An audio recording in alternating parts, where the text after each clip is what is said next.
ഇപ്പം ഞാൻ പ്രാർത്ഥിക്കുകയാണ് ഇന്ന് വിചാരിച്ചോ, എനിക്ക് ഇത്തിരി സ്ലിമ്മായിട്ട് നാളെ നേരം വെളുക്കുമ്പം അങ്ങനെ ഇരിക്കണം എന്ന് പ്രാർത്ഥിച്ച് രാവിലെ കണ്ണാടി നോക്കുമ്പോൾ ഞാൻ സ്ലിമ്മായി മാറുമെന്ന് വിചാരിച്ചോ. അങ്ങനെ മിറക്കിൾ, എല്ലാം മിറക്കിൾ. 1 കോടി രൂപ വേണമെന്ന് പറഞ്ഞാൽ അപ്പം തന്നെ ദൈവം തരുമെന്ന് വിചാരിച്ചോ. എന്ത് പ്രാർത്ഥിച്ചാലും ദൈവം അപ്പോൾ തരുന്നു എന്ന് വിചാരിച്ചോ. നമ്മൾ ആരായി മാറും? നമ്മൾ ഈ ലോകത്തിൽ ഏറ്റവും വലിയ പണക്കാരനാകാം, അവിടെ നമ്മൾ നിൽക്കില്ല. ഏറ്റവും ആരോഗ്യമുള്ളവനാകും, ഉടനെ അവിടെ നിൽക്കില്ല. ഏറ്റവും അധികാരമുള്ളവരാകും. അങ്ങനെ ആയി നമ്മുടെ ലക്ഷ്യം 666 ആകാനുള്ള ലക്ഷ്യം നമ്മുടെ ഉള്ളിൽ കിടക്കുന്നത്. അത്രയാകാൻ പറ്റാത്തത് കൊണ്ട്, അങ്ങനെ ഒരാൾ മാത്രം ഉള്ളതുകൊണ്ട് നമ്മളൊരു 66 ആകാനെങ്കിലുള്ളൊരു പരിശ്രമമാണ് ഈ പ്രാർത്ഥനകളിലൂടെ പലപ്പോഴും നമ്മൾ കാണുന്നത്. നമ്മുടെ ആഗ്രഹങ്ങൾ അവിടെയാണ് കിടക്കുന്നത്. അതാണ് റോമാലേഖനം 8:26 പൗലോസ് പറയുന്നത്, വേണ്ടും പോലെ പ്രാർത്ഥിക്കാൻ നമുക്ക് അറിയില്ല എന്ന്. എന്താണ് നാം പ്രാർത്ഥിക്കേണ്ടത്, എങ്ങനെയാണ് ആരാധിക്കേണ്ടത്, എങ്ങനെയാണ് കൂട്ടായ്മയുടെ അർത്ഥം എന്താണ്, ഇങ്ങനെയുള്ള വിഷയങ്ങൾ, അതായത് പ്രാക്ടിക്കലി നമ്മുടെ ക്രിസ്തീയ ജീവിതം പോകേണ്ട വഴികൾ നമുക്ക് അപ്പോസ്തലിക ഉപദേശത്തിൽ നിന്നത് മനസ്സിലാക്കാൻ നമുക്ക് ശ്രമിക്കാം എന്ന് വിചാരിക്കുകയാണ്. പ്രാർത്ഥനയെക്കുറിച്ച് നമ്മളെല്ലാം പ്രാർത്ഥിക്കുന്നവരാണ്. പുതിയ നിയമത്തിലെ പ്രാർത്ഥനയെക്കുറിച്ച് വളരെ വ്യക്തമായ ഗൈഡ് ലൈൻസ് ഉണ്ട്. നമ്മൾ പലപ്പോഴും, നിങ്ങൾ ശ്രദ്ധിച്ചിട്ടുണ്ടോ, നമ്മുടെ പ്രാർത്ഥനകളെല്ലാം ദൈവം കേൾക്കുകയാണെങ്കിൽ നമ്മൾ ആരായി മാറേണ്ടതാണ് അല്ലേ? എല്ലാ പ്രാർത്ഥനകൾക്കും ദൈവം ഉത്തരം തരികയായിരുന്നെങ്കിൽ, ഞാൻ എന്ത് ചോദിച്ചാലും ദൈവം അപ്പം തന്നെ പ്രാർത്ഥനകൾക്ക് ഉത്തരം തരിക, നമ്മൾ ആരായി മാറിയത് ചിന്തിച്ചിട്ടുണ്ടോ? നമ്മുടെ ആഗ്രഹങ്ങൾക്കൊരു അന്തവും ഇല്ലാത്തതുകൊണ്ട് പ്രാർത്ഥിച്ച് നമ്മൾ ഈ ലോകത്തിൻ്റെ ഒരു പ്രഭുവായിട്ട് മാറുമായിരുന്നു. കാരണം നമ്മുടെ ആഗ്രഹങ്ങൾ അങ്ങനെയാണ്. നമ്മളാരും യേശുക്രിസ്തുവിനെ പോലെ ആകണമേ എന്ന് പറഞ്ഞൊന്നും പ്രാർത്ഥിച്ച് ശീലമുള്ളവരല്ലായിരുന്നു ഒരു കാലത്ത്. നമ്മുടെ എല്ലാ മോഹങ്ങളെന്ന് പറയുന്നത് ഈ മണ്ണിനോടും ഈ ഭൂമിയോടുമാണ്. ഇപ്പം ഞാൻ പ്രാർത്ഥിക്കുകയാണ് ഇന്ന് വിചാരിച്ചോ, എനിക്ക് ഇത്തിരി സ്ലിമ്മായിട്ട് നാളെ നേരം വെളുക്കുമ്പം അങ്ങനെ ഇരിക്കണം എന്ന് പ്രാർത്ഥിച്ച് രാവിലെ കണ്ണാടി നോക്കുമ്പോൾ ഞാൻ സ്ലിമ്മായി മാറുമെന്ന് വിചാരിച്ചോ. അങ്ങനെ മിറക്കിൾ, എല്ലാം മിറക്കിൾ. 1 കോടി രൂപ വേണമെന്ന് പറഞ്ഞാൽ അപ്പം തന്നെ ദൈവം തരുമെന്ന് വിചാരിച്ചോ. എന്ത് പ്രാർത്ഥിച്ചാലും ദൈവം അപ്പോൾ തരുന്നു എന്ന് വിചാരിച്ചോ. നമ്മൾ ആരായി മാറും? നമ്മൾ ഈ ലോകത്തിൽ ഏറ്റവും വലിയ പണക്കാരനാകാം, അവിടെ നമ്മൾ നിൽക്കില്ല. ഏറ്റവും ആരോഗ്യമുള്ളവനാകും, ഉടനെ അവിടെ നിൽക്കില്ല. ഏറ്റവും അധികാരമുള്ളവരാകും. അങ്ങനെ ആയി നമ്മുടെ ലക്ഷ്യം 666 ആകാനുള്ള ലക്ഷ്യം നമ്മുടെ ഉള്ളിൽ കിടക്കുന്നത്. അത്രയാകാൻ പറ്റാത്തത് കൊണ്ട്, അങ്ങനെ ഒരാൾ മാത്രം ഉള്ളതുകൊണ്ട് നമ്മളൊരു 66 ആകാനെങ്കിലുള്ളൊരു പരിശ്രമമാണ് ഈ പ്രാർത്ഥനകളിലൂടെ പലപ്പോഴും നമ്മൾ കാണുന്നത്. നമ്മുടെ ആഗ്രഹങ്ങൾ അവിടെയാണ് കിടക്കുന്നത്. അതാണ് റോമാലേഖനം 8:26 പൗലോസ് പറയുന്നത്, വേണ്ടും പോലെ പ്രാർത്ഥിക്കാൻ നമുക്ക് അറിയില്ല എന്ന്. നമ്മൾ പ്രാർത്ഥിക്കുന്നത് എല്ലാം നടന്നാൽ നമ്മൾ നശിച്ചു പോകത്തേ ഉള്ളൂ. കാരണം നമ്മുടെ പ്രകൃതം അങ്ങനെയാണ്, നമ്മുടെ ആഗ്രഹങ്ങൾ അങ്ങനെയാണ്. നമുക്ക് എന്താ വേണ്ടതെന്ന് തീരുമാനിക്കാനുള്ള വിവേകമോ ബുദ്ധിയോ നമുക്കില്ല. അതിൻ്റെ താഴെ എഴുതിയിരിക്കുന്നത്, ആത്മാവ് നമ്മുടെ ബലഹീനതയ്ക്ക് തുണ നിൽക്കുന്നു, വേണ്ടുന്ന പോലെ പ്രാർത്ഥിക്കേണ്ടെന്ന് നാം അറിയുന്നില്ലല്ലോ. ആത്മാവ് ഉച്ചരിച്ചുകൂടാത്ത ഞരക്കങ്ങളാൽ നമുക്ക് വേണ്ടി പക്ഷപാതം ചെയ്യുന്നു. അപ്പം 2 പ്രാർത്ഥനകളുണ്ട്. ഒന്ന്, ഞാൻ പ്രാർത്ഥിക്കുന്ന എൻ്റെ വിവരക്കേടിന്, രോഗത്തിലെ കാര്യങ്ങൾ നേടാൻ വേണ്ടി ഞാൻ പ്രാർത്ഥിക്കുന്ന ഒരു പ്രാർത്ഥനയുടെ കൂടെ എന്നെ യേശുക്രിസ്തുവിനെ പോലെ ആക്കണമെന്നുള്ള ഉദ്ദേശത്തോടു കൂടി എൻ്റെ ഉള്ളിലിരുന്ന ദൈവത്തിൻ്റെ ആത്മാവ് ഞരക്കത്തോടെ കഴിക്കുന്ന ഒരു ആപ്ലിക്കേഷൻ. 2ഉം ഒരേ സമയത്ത് എല്ലാ വിശുദ്ധന്മാർക്കും ഉണ്ട്. എന്നാൽ വിശുദ്ധന്മാർക്ക് മാത്രമേ ആത്മാവിൻ്റെ ഞരക്കമുള്ളൂ. ആത്മാവ് ഞരക്കത്തോടെ പക്ഷപാതം കഴിക്കുന്ന വിശുദ്ധന്മാർക്ക് വേണ്ടി മാത്രമാണ്. 27-ാം വാക്യത്തിൽ പറയുന്നു, ആത്മാവ് വിശുദ്ധന്മാർക്ക് വേണ്ടി ദൈവഹിതപ്രകാരം പക്ഷപാതം ചെയ്യുന്നു. അപ്പോൾ ബാക്കി ലോകത്തുള്ള ആളുകൾക്ക് ഈ ആത്മാവിൻ്റെ ഞരക്കത്തോടു കൂടിയുള്ള ആന്തരികമായ പക്ഷപാതം ഇല്ല. അവർക്ക് അവരുടെ ഞരക്കങ്ങൾ, അവരുടെ പ്രാർത്ഥനകൾ മാത്രമേ ഉള്ളൂ. അതൊക്കെ ചിലപ്പോൾ ആൻസർ ചെയ്യപ്പെട്ടേക്കാം. എന്നാൽ വിശ്വാസി ഒരാളെ ദൈവം തിരഞ്ഞെടുക്കുമ്പോൾ ദൈവത്തിൻ്റെ സ്വപ്നമുണ്ട് ആ മനുഷ്യനെക്കുറിച്ച്, ആളെക്കുറിച്ച്. അവനെ പുത്രനെ പോലെ ആക്കി മാറ്റണം എന്നുള്ളതാണ് അവൻ്റെ ആഗ്രഹം. ആ ആഗ്രഹം നടപ്പാക്കാൻ വേണ്ടി എന്തെല്ലാമാണോ വേണ്ടത് എന്ന് ആണ് ആത്മാവ് ഞരക്കത്തോടെ നമുക്ക് വേണ്ടി പ്രാർത്ഥിക്കുന്നത്. ഉദാഹരണത്തിന്, ഞാൻ ഇങ്ങനെ ദൈവത്തോട് പ്രാർത്ഥിക്കാൻ വിചാരിച്ച, കർത്താവ് എനിക്കൊരു വീട് തരണമേ. അങ്ങനെ പലരും നിങ്ങൾ വീടുണ്ടാക്കാനൊക്കെ വേണ്ടി കഷ്ടപ്പെടുന്നവരാണ്. നിങ്ങളൊരു പക്ഷേ ഇങ്ങനെ പ്രാർത്ഥിച്ചു വിചാരിച്ചു, കർത്താവ് എനിക്കൊരു വീട് തരണമേ എന്ന് പ്രാർത്ഥിച്ചു. ഞാൻ അങ്ങനെ പ്രാർത്ഥിച്ചെന്ന് വിചാരിച്ചോ. അപ്പോൾ ദൈവത്തിൻ്റെ ആത്മാവ് ഒരുപക്ഷെ ദൈവത്തോട് പറയുന്നത് ഇങ്ങനെ ആയിരിക്കും, ഇവനെ ഇന്ത്യയുടെ പല ഭാഗത്ത് സുവിശേഷ വേലയ്ക്കും മിഷണറി വേലയ്ക്കുമായിട്ട് നമ്മൾ തിരഞ്ഞെടുത്തതാണ്. ഇപ്പോൾ അവൻ ഒരു സ്ഥലത്ത് കുറ്റിയടിക്കാനുള്ള പരിപാടിയാണ്, കൊടുക്കരുത് എന്നാണ് പറയുന്നതെങ്കിൽ ജീവിതകാലം മുഴുവൻ ഞാൻ ഉപവാസം എടുത്താലും എന്ത് സംഭവിക്കില്ല, ഇത് ലഭിക്കില്ല. അത് ആളുകളെ തിരഞ്ഞെടുക്കുമ്പം അവരേത് ഉദ്ദേശത്തോടു കൂടി തിരഞ്ഞെടുക്കുന്നു ആ ഉദ്ദേശം നിറവേറ്റാൻ വേണ്ടിയുള്ള പ്രാർത്ഥനകളാണ് ദൈവത്തിൻ്റെ ആത്മാവ് പ്രാർത്ഥിക്കുന്നത്. അപ്പോൾ ദൈവത്തിൻ്റെ ആത്മാവിൻ്റെ ഞരക്കത്തോടു കൂടിയുള്ള പ്രാർത്ഥന എന്തിനാ ഇത്ര ഞരങ്ങുന്നത്? ഈ റോമാലേഖനം 8:19 മുതൽ താഴോട്ട് വായിച്ചു നോക്കിയാൽ 28 വരെ 26 വരെ വായിച്ചു നോക്കിയാൽ 3 ഞരക്കങ്ങൾ അവിടെ ഉണ്ട്.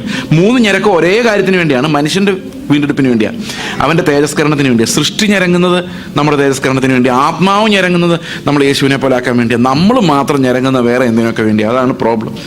അവിടെ പറഞ്ഞിരിക്കുന്ന ആത്മാവെന്ന ആദ്യ ദാനം ലഭിച്ചവരാണ് നമ്മളെങ്കിൽ നമ്മളും ഇതേ കാര്യത്തിന് വേണ്ടി തന്നെ ആയിരിക്കും ഞരങ്ങുന്നതെന്നാണ്. ആത്മാവ് എന്തിനു വേണ്ടിയാണോ നമ്മുടെ ഉള്ളിൽ കിടന്ന് ഞരങ്ങുന്നത്, അതേ ഞരക്കം തന്നെ ആയിരിക്കും നമുക്ക് ആത്മാവ് നമ്മളിൽ പ്രവർത്തിക്കുന്നുണ്ടെങ്കിൽ നമുക്കും ഉണ്ടാകുന്നത്. ലോകസംബന്ധമായ ഒരു ഞരക്കമായിരിക്കില്ല. അപ്പോൾ പ്രാർത്ഥനയ്ക്ക് ഒരു ആത്മാവിൻ്റെ തലമുണ്ട്. ഈ ആത്മാവ് പ്രാർത്ഥിക്കുന്നത് കൊണ്ടാണ് നമുക്ക് പലപ്പോഴും നമുക്കിഷ്ടമില്ലാത്ത കാര്യങ്ങൾ സംഭവിക്കുന്നത്. ഇതെല്ലാം ആത്മാവ് ചോദിച്ചു തരുന്നതാണ്. എന്തിനാ തരുന്നതെന്നറിയോ? യേശുവിനെ പോലെ നമ്മളെ രൂപപ്പെടുത്താൻ വേണ്ടിയാണ്. ശത്രുക്കൾ എന്തുകൊണ്ടാണ് ഉണ്ടാകുന്നത്? എന്തിനാ നമുക്ക് ശത്രുക്കൾ ആവശ്യമുണ്ടോ? നിങ്ങൾക്ക് ശത്രുക്കൾ ആവശ്യമുണ്ടോ? സുഹൃത്തുക്കൾ ആവശ്യമുണ്ടോ? ശത്രുക്കൾ വളരെ ആവശ്യമാണ്. കാരണം യേശു ക്രിസ്തു നമ്മളോട് എന്താ പറഞ്ഞത്? ശത്രുക്കളെ സ്നേഹിക്കും. അപ്പൊ ശത്രുക്കളെ തരണ്ടേ? അല്ലാതെ എങ്ങനെ സ്നേഹിക്കും? അല്ലേ? നമുക്ക് യേശുവിനെ പോലെ ആകണമെങ്കിൽ ആര് വേണം? നമ്മൾ ജാതികളെ പോലെ ആകണമെങ്കിൽ ആര് മതി? ഫ്രണ്ട്സ് മതി. പക്ഷെ യേശുവിനെ പോലെ ആകണമെങ്കിൽ ആരും കൂടെ വേണം? ശത്രുക്കളും കൂടെ വേണം. അപ്പോൾ നമ്മുടെ വീട്ടിൽ തന്നെ ചിലപ്പോൾ ശത്രുക്കളുണ്ടായിരിക്കും. എന്തിനാ? യേശുവിനെ പോലെ ആകാൻ നമുക്കൊരവസരം ദൈവത്തിൻ്റെ ആത്മാവ് തരുന്നത്, അല്ലേ? അപ്പോൾ എല്ലാ ശത്രുക്കളെ ഓർത്ത് നമുക്ക് ദൈവത്തിന് സ്തോത്രം ചെയ്യാം. കാരണം അവരെ സ്നേഹിക്കുമ്പോഴാണ് ഞാൻ യേശുവിനെ പോലെ ആകുന്നത്.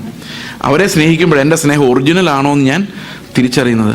അപ്പോൾ ദൈവത്തിൻ്റെ ആത്മാവ് നമുക്ക് തരുന്നത് എല്ലാം നന്മയ്ക്കാണ്. അതേ റോമർ 8:28 പറയുന്നത്.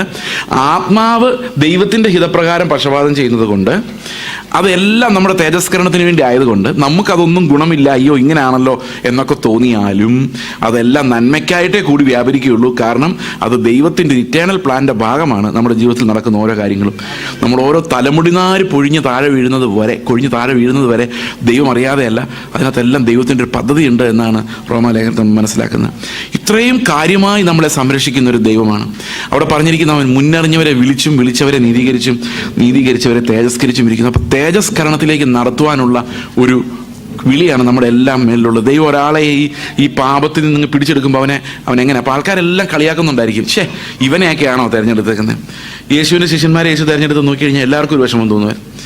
നമ്മളൊക്കെ ആണെങ്കിൽ പട്ടാളക്കാരെ 5-6 പേരെ എടുക്കാനും നോക്കുള്ളൂ. കാരണം എന്തായാലും യുദ്ധവും ബഹളമായിരിക്കും എന്നറിയാം. അപ്പോൾ കുറച്ച് കഴിവും തൻ്റെ ഉള്ളവരെ പിടിച്ചാൽ അറ്റ്ലീസ്റ്റ് ഓടാതെ എങ്കിലും ഇരിക്കും. യേശു ഏറ്റവും ബലഹീനരായവരെ തിരഞ്ഞെടുത്ത്. ഇസ്രായേൽ മക്കളെ തിരഞ്ഞെടുക്കുമ്പോഴൊന്ന് ആലോചിച്ച് നോക്കിയാൽ, ഇസ്രായേലിനെ പോലെ മർക്കടമുഷ്ടിയുള്ള രാജ്യം ഈ ലോകത്ത് വേറെ ഇല്ല. ലോകത്ത് യാക്കോബിനെ പോലെ ഒരാളില്ലായിരുന്നു. ഇത്ര ഉപായിയായ ഒരു മനുഷ്യനില്ലായിരുന്നു. ഇസ്രായേൽ മക്കൾ നിങ്ങൾ ആലോചിച്ച് നോക്കി, എത്ര അടി കൊണ്ടാലും പഠിക്കാത്ത ഒരു ജനം. ആദ്യകാലത്ത് വിഗ്രഹാരാധനയായിരുന്നു. വിഗ്രഹാരാധന അടി കൊടുത്ത് അത് ഒരു വിധത്തിലൊരു BC 400 ആയപ്പോഴേക്കും അതങ്ങ് നിർത്തി. അത് കഴിഞ്ഞപ്പം പുത്രനെ അയച്ചപ്പം പുത്രനെ ക്രൂശിച്ചിട്ട് 2000 വർഷം കഴിഞ്ഞിട്ട് ഇന്നും അവർ കുറ്റം പറഞ്ഞു നടക്കുന്നത്. എത്ര അടി കൊണ്ടു ഹിറ്റ്ലറിനെ പോലുള്ളവർ എന്തുമാത്രം ഉപദ്രവിച്ച് ലോകത്ത് അനാഥരായി അലഞ്ഞിരിഞ്ഞ് നടന്നു. എന്നിട്ടും അവർ ആ മെശിഹായെ നോക്കാൻ അവരെ കൊണ്ട് കഴിയാത്ത അവസ്ഥയിൽ ഇന്നും അങ്ങനെ തന്നെയാണ്. അത്രയും മർക്കടമുഷ്ടിയുള്ളൊരു ജനത്തെ ദൈവം തിരഞ്ഞെടുത്ത് പറയാം, നോക്ക് എൻ്റെ സ്നേഹം ഇങ്ങനെയാണ്, ഇങ്ങോട്ട് സ്നേഹിച്ചില്ലെങ്കിൽ ഞാൻ അങ്ങോട്ട് സ്നേഹിച്ചുകൊണ്ടിരിക്കും. യേശു പറഞ്ഞു എൻ്റെ രാജ്യം ഐഹികമല്ല എന്ന് പറഞ്ഞു. ഇസ്രായേൽ മക്കൾ പറഞ്ഞു ഞങ്ങൾക്ക് ഐഹിക രാജ്യം മതി എന്ന് പറഞ്ഞു. ഐഹിക രാജ്യവും കൊടുത്തു, അല്ലേ? ഒന്ന് ആലോചിക്കുക. അപ്പം ദൈവത്തിൻ്റെ ആ ഒരു സ്നേഹം കാണിക്കാൻ വേണ്ടി ദൈവം ഒന്നിനും ഗുണമില്ലാത്തവരെ തിരഞ്ഞെടുക്കുന്നത്. സാത്താനാണ് അങ്ങനെയല്ല. സാത്താൻ തിരഞ്ഞെടുക്കുന്നില്ല ഭയങ്കര വീരന്മാരെയാണ്. അവൻ ആവശ്യം ഒരുത്തനെ പിടിച്ചാൽ അവനെയും കൊണ്ട് ഒരു 10,000 എണ്ണത്തിനെ നരകത്തിൽ വിടാൻ കഴിയണം. അങ്ങനെയുള്ളവരാണ് സാത്താൻ തിരഞ്ഞെടുക്കുന്നത്. ഇപ്പോൾ ഓരോ സിനിമാ നടിമാർ, സിനിമാ നടന്മാർ, മിടുക്കന്മാർ, രാഷ്ട്രീയക്കാർ, ഇവരെയൊക്കെ സാത്താൻ ഇങ്ങനെ പിക്ക് ചെയ്യുമ്പം അവനറിയാം ഇവൻ്റെ പുറകെ ഒരു 10 ലക്ഷം അങ്ങ് പൊക്കോളും. പക്ഷെ എന്നെപ്പോലുള്ളൊരുത്തനെ തിരഞ്ഞെടുത്ത 2 പേര് പോലും എൻ്റെ കൂടെ വരില്ലെന്ന് അറിയാം. അപ്പം സാത്താന് വൻതോതിൽ ഉപയോഗിക്കാൻ ആരെയാണ്? കഴിവുള്ളവരെയാണ് ആവശ്യം. എന്നാൽ ദൈവം അങ്ങനെയല്ല. ദൈവം നേരെ തിരിച്ചാ. അപ്പം ശിഷ്യന്മാരെ തിരഞ്ഞെടുക്കുമ്പോഴും എന്നെയൊക്കെ തിരഞ്ഞെടുക്കുമ്പോഴും ഈ സാത്താൻ തന്നെ എന്ത് ചെയ്യണം? ഇവനെയൊക്കെ തിരഞ്ഞെടുത്ത കാണാം ഇവനൊക്കെ എന്തായി തീരും. പക്ഷെ അവസാനം ഞാൻ യേശുവിൻ്റെ തേജസ്സോടെ സ്വർഗത്തിൽ നിൽക്കുന്ന കാണുമ്പം ഈ ദൂതന്മാരും കണ്ടു നിന്നവരെല്ലാം ഉറ്റുനോക്കിക്കൊണ്ടിരുന്ന വലിയ രക്ഷയുടെ ക്ലൈമാക്സ് എന്ന് പറയുന്നത് നമ്മളെപ്പോലെയുള്ള യാതൊരു ഗുണവുമില്ലാത്ത, ഒരു നേരം പോലും സ്വന്തമായി കർത്താവിന് വേണ്ടി നിൽക്കാൻ ത്രാണിയില്ലാത്ത നമ്മളൊക്കെ യേശുവിൻ്റെ അതേ തേജസ്സോടെ രൂപാന്തരപ്പെട്ട് നിൽക്കുന്ന കാണുമ്പം ദൂതന്മാർ വീണ് നമസ്കരിക്കും, നമ്മളും വീണ് നമസ്കരിക്കും. സ്വർഗത്തിൽ വലിയ ആരാധനയായിരിക്കും. അവിടെ പറയുന്നത് ഇവന്മാരെയൊക്കെ എങ്ങനെ യേശുവിനെ പോലെ ആക്കി മാറ്റിയ ആ കർത്താവ്, കുഞ്ഞാട്, മഹത്വമുള്ളവൻ, അവനെ ദൈവത്തിന് രാജ്യമാക്കി മാറ്റിയ. അപ്പോൾ കുഞ്ഞാടിന് സകല മഹത്വവും വരത്തക്ക രീതിയിലാണ് നമ്മുടെ രക്ഷ വെച്ചിരിക്കുന്നത്. അപ്പോൾ പ്രാർത്ഥനയിലെല്ലാം നമ്മൾ ആലോചിക്കുന്നത് ഈ ആത്മാവിൻ്റെ ഞരക്കങ്ങൾ പൂർത്തിയാകാൻ വേണ്ടി നമ്മൾ അവൻ്റെ കൂടെ ചേരുന്നതിനെയാണ് ഈ ആത്മാവിലുള്ള പ്രാർത്ഥന എന്നുണ്ട്. ഒരർത്ഥം അന്യഭാഷയിലുള്ള പ്രാർത്ഥന എന്നുള്ളതാണ്. എന്നാൽ വേറൊരർത്ഥം ആത്മാവ് എന്ത് പ്രാർത്ഥിക്കുന്നോ അത് മനസ്സിലാക്കി അതിനോട് എഗ്രി ചെയ്യുന്നതാണ് ശരിക്കും ആത്മാവിൽ പ്രാർത്ഥിക്കുക, ആത്മാവിൽ വിവേചിക്കുക എന്നൊക്കെ പറയുന്നതിൻ്റെ ഒരർത്ഥം.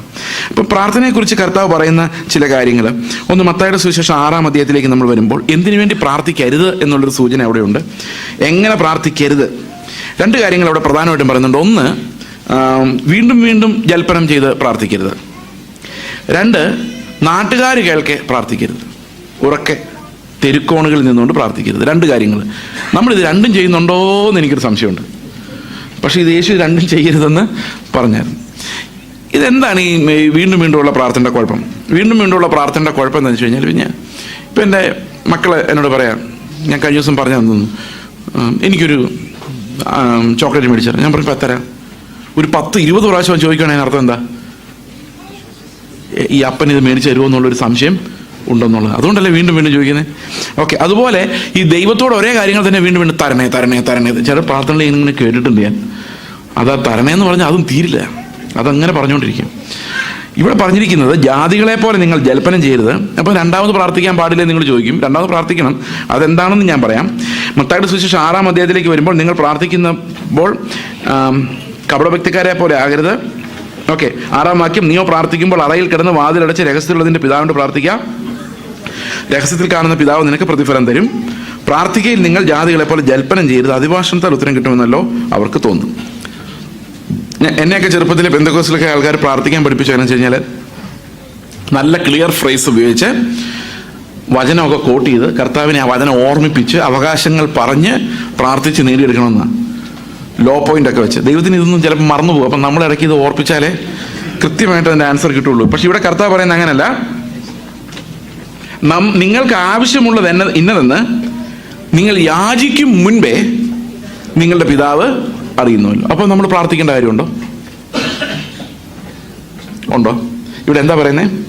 നിങ്ങൾ ചോദിക്കുന്നതിന് മുമ്പേ നിങ്ങൾ എന്താ ചോദിക്കാൻ പോകുന്നതെന്ന് അറിയാം. പിന്നെ എന്തിനാ പ്രാർത്ഥിക്കുന്നത്? നിങ്ങൾക്ക് എന്താ ആവശ്യമെന്ന് ദൈവത്തിന് അറിയാം. പിന്നെ എന്തിനാ പ്രാർത്ഥിക്കുന്നത്? ഇവിടെ ഇങ്ങനെ കർത്താവ് പറയുന്നത്, ജാതികളെ പോലെ ജൽപ്പനം ചെയ്യരുത്, പരസ്യമായിട്ട് നിലവിളിക്കരുത്. 100 പേരാ പ്രാർത്ഥിക്കാനിരിക്കുന്നെങ്കിൽ ആ 100 പേര് അറിഞ്ഞാൽ മതി. 101ാമത്തെ ആളെ അറിയിക്കേണ്ട. ഞങ്ങളൊരു ഉപവാസ പ്രാർത്ഥന എടുക്കുകയാണ് അല്ലേ, നോട്ടീസ് അടിക്കേണ്ട കാര്യമില്ല. കാരണം ഉപവാസം എടുക്കുന്നവരല്ലാതെ വേറെ ആരും ഇത് അറിയേണ്ട കാര്യമില്ല. നമ്മുടെ നാട്ടിലെല്ലാം ഉപവാസ പ്രാർത്ഥനയുടെ നോട്ടീസ് ഉണ്ട് അല്ലേ? നീ അങ്ങനെയൊന്നും കാണാതിരിക്കട്ടെ. ഓക്കെ, ഇവിടെ പറഞ്ഞിരിക്കുന്നത് രഹസ്യത്തിൽ കാണുന്ന ഒരു പിതാവും നിങ്ങളുടെ ആവശ്യങ്ങൾ എല്ലാം അറിയുന്ന ഒരു പിതാവും ആണെങ്കിൽ പിന്നെ നിങ്ങൾ എങ്ങനെ പ്രാർത്ഥിക്കണം? ഇങ്ങനെ പ്രാർത്ഥിക്കണം. എങ്ങനെ പ്രാർത്ഥിക്കണം? സ്വർഗസ്ഥനായ ഞങ്ങളുടെ പിതാവേ, എൻ്റെ കാര്യമെല്ലാം നീ നോക്കിക്കോളും എന്ന് എനിക്കറിയാം. അതുകൊണ്ട് ഞാൻ നിന്റെ നാമം വിശദീകരിക്കപ്പെടാൻ വേണ്ടിയാണ് പ്രാർത്ഥിക്കുന്നത്. ഞാൻ എവിടെ നിന്റെ നാമം പറഞ്ഞാലും ആ നാമം വിശുദ്ധമായി ആളുകളുടെ മനസ്സിൽ തോന്നണം. ഞാൻ നിന്റെ പേര് ഉച്ചരിക്കുന്നു എന്നുള്ളതിനാൽ കർത്താവെ നീ അപമാനിക്കപ്പെടരുത്. ഞങ്ങൾക്കിങ്ങനെ ഒരു അനുഭവമുണ്ട്. ഞാനത് യൂട്യൂബിൽ ഒരു ക്ലിപ്പിംഗ്, ഒരു പക്ഷേ നിങ്ങളത് കേട്ട് കാണുമായിരിക്കാം, കേട്ടിട്ടുള്ളവർ. ഞങ്ങൾ ഓങ്കോളിലിരിക്കുമ്പോൾ ഞങ്ങൾക്ക് ഞങ്ങൾ 4 പിള്ളേരുള്ളത്. അതിൽ 3 പേര് അഡോപ്റ്റഡ് ആണ്. അപ്പോൾ ഒരു ദിവസം രാവിലെ 2 പെൺകുട്ടികൾ, ഈ 4 പേരല്ല അതുകൂടാതെ 2 പെൺകുട്ടികൾ ഞങ്ങളുടെ വീടിന് മുമ്പിൽ ഒന്ന് നോക്ക് ചെയ്തു. അപ്പോൾ എൻ്റെ ഭാര്യ പറഞ്ഞു, എന്താ നിങ്ങൾ വന്നത്? ഭിക്ഷ അയച്ചു വന്നതാണ്, ആഹാരം എന്തെങ്കിലും ഉണ്ടോ? അപ്പം ഞങ്ങൾക്ക് ഭയങ്കര സങ്കടം തോന്നി. അപ്പം പുള്ളിക്കാരി പറഞ്ഞു, ഒരു കാര്യം ചെയ്യും, നിങ്ങൾ എന്തിനാ ഇങ്ങനെ ഭിക്ഷ അയച്ചു നടക്കുന്നത്? ഞങ്ങളുടെ വീട്ടിൽ താമസിച്ചോളാൻ പറഞ്ഞു. എനിക്ക് ഭയങ്കര സന്തോഷമായി.